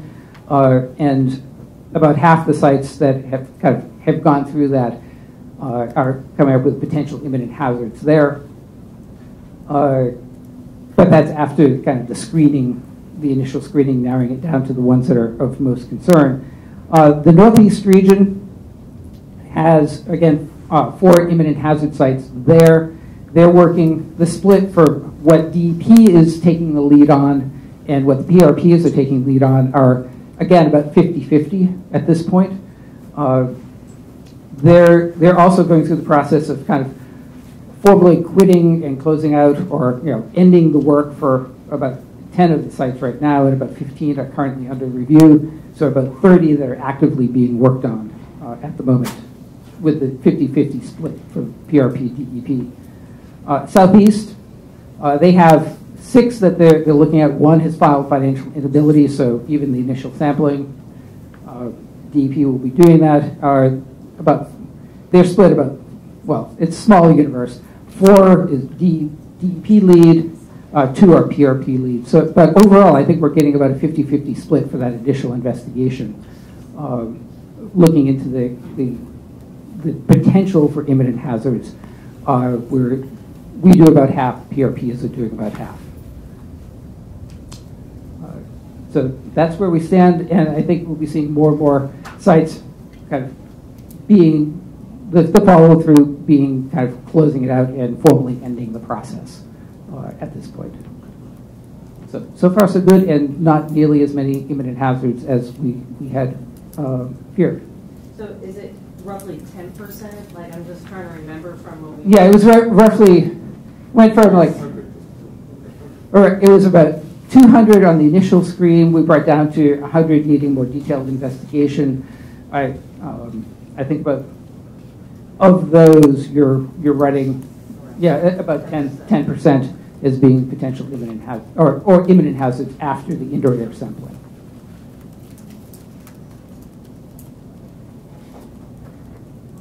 Okay, Liz? There was one more item that we haven't talked about that might come out before we meet again, and we haven't talked about whether we're going to be meeting in February, but the VPH method by GC PID FID is being updated primarily to be consistent with the types of changes that were made for the new VPH by GCMF method.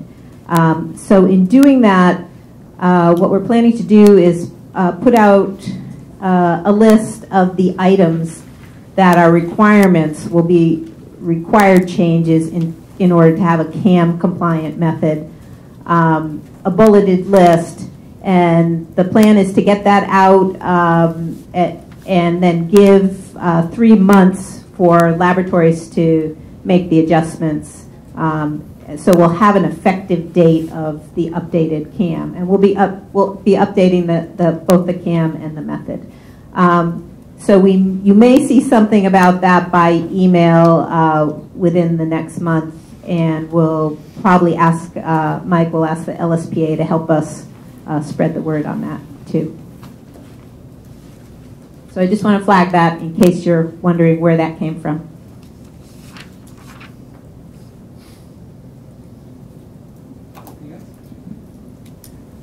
I was hoping she was going to talk longer, and then I could show you where the CAM was.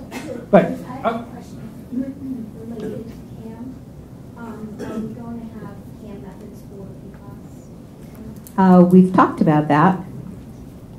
Yeah. I think. Because we're going to promulgate the standard first and then do the method, or how to do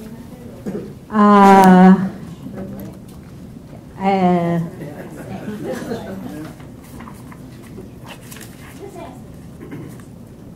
We'll look at the timing of that. Yeah. Okay. The answer is yes. The question is, what will the timing be? Right. And that will probably depend on what how all the processes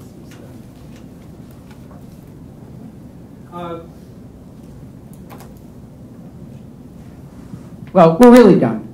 But I did want to point out, and we'll talk about the Superfund program in the federal site next time, that the website is closer and closer to being finished and getting better and better. You'll notice that waste site cleanup has moved out of these boxes, which were nice. I like those boxes. But it's actually now a featured topic. So you can find it on the DEP website? Yeah, if you go, this is the main, it's called an org page, but this is what's kind of passes as the DEP homepage now. And then we go down to feature topics, so we have cleanup of sites and spills, and you can either pick things right from there, or if you actually click on that, it will bring up, we need to work on this picture. Yeah, well, the thing is, DEP does not control this page, so I thought you were the puppet master. higher than us. This is in the, it's not even EA, these topic pages, which are really good to have to be a topic, because it means you're kind of important. But it means that your control of this page is given up to the powers that be. But there are a lot of good stuff here, including we have some nice stuff. We're gathering all the soil information together, training activities at the advisory committee, NRD. So we're working on getting all of that stuff out. I think if you go here and go through that topic, you'll find pretty much everything that you can. The one I use the most, where is it? The regulations, policies, and forums. So kind of all of the things which we used to call printed material. A lot of that you can get out of here. I don't know about the staff directories.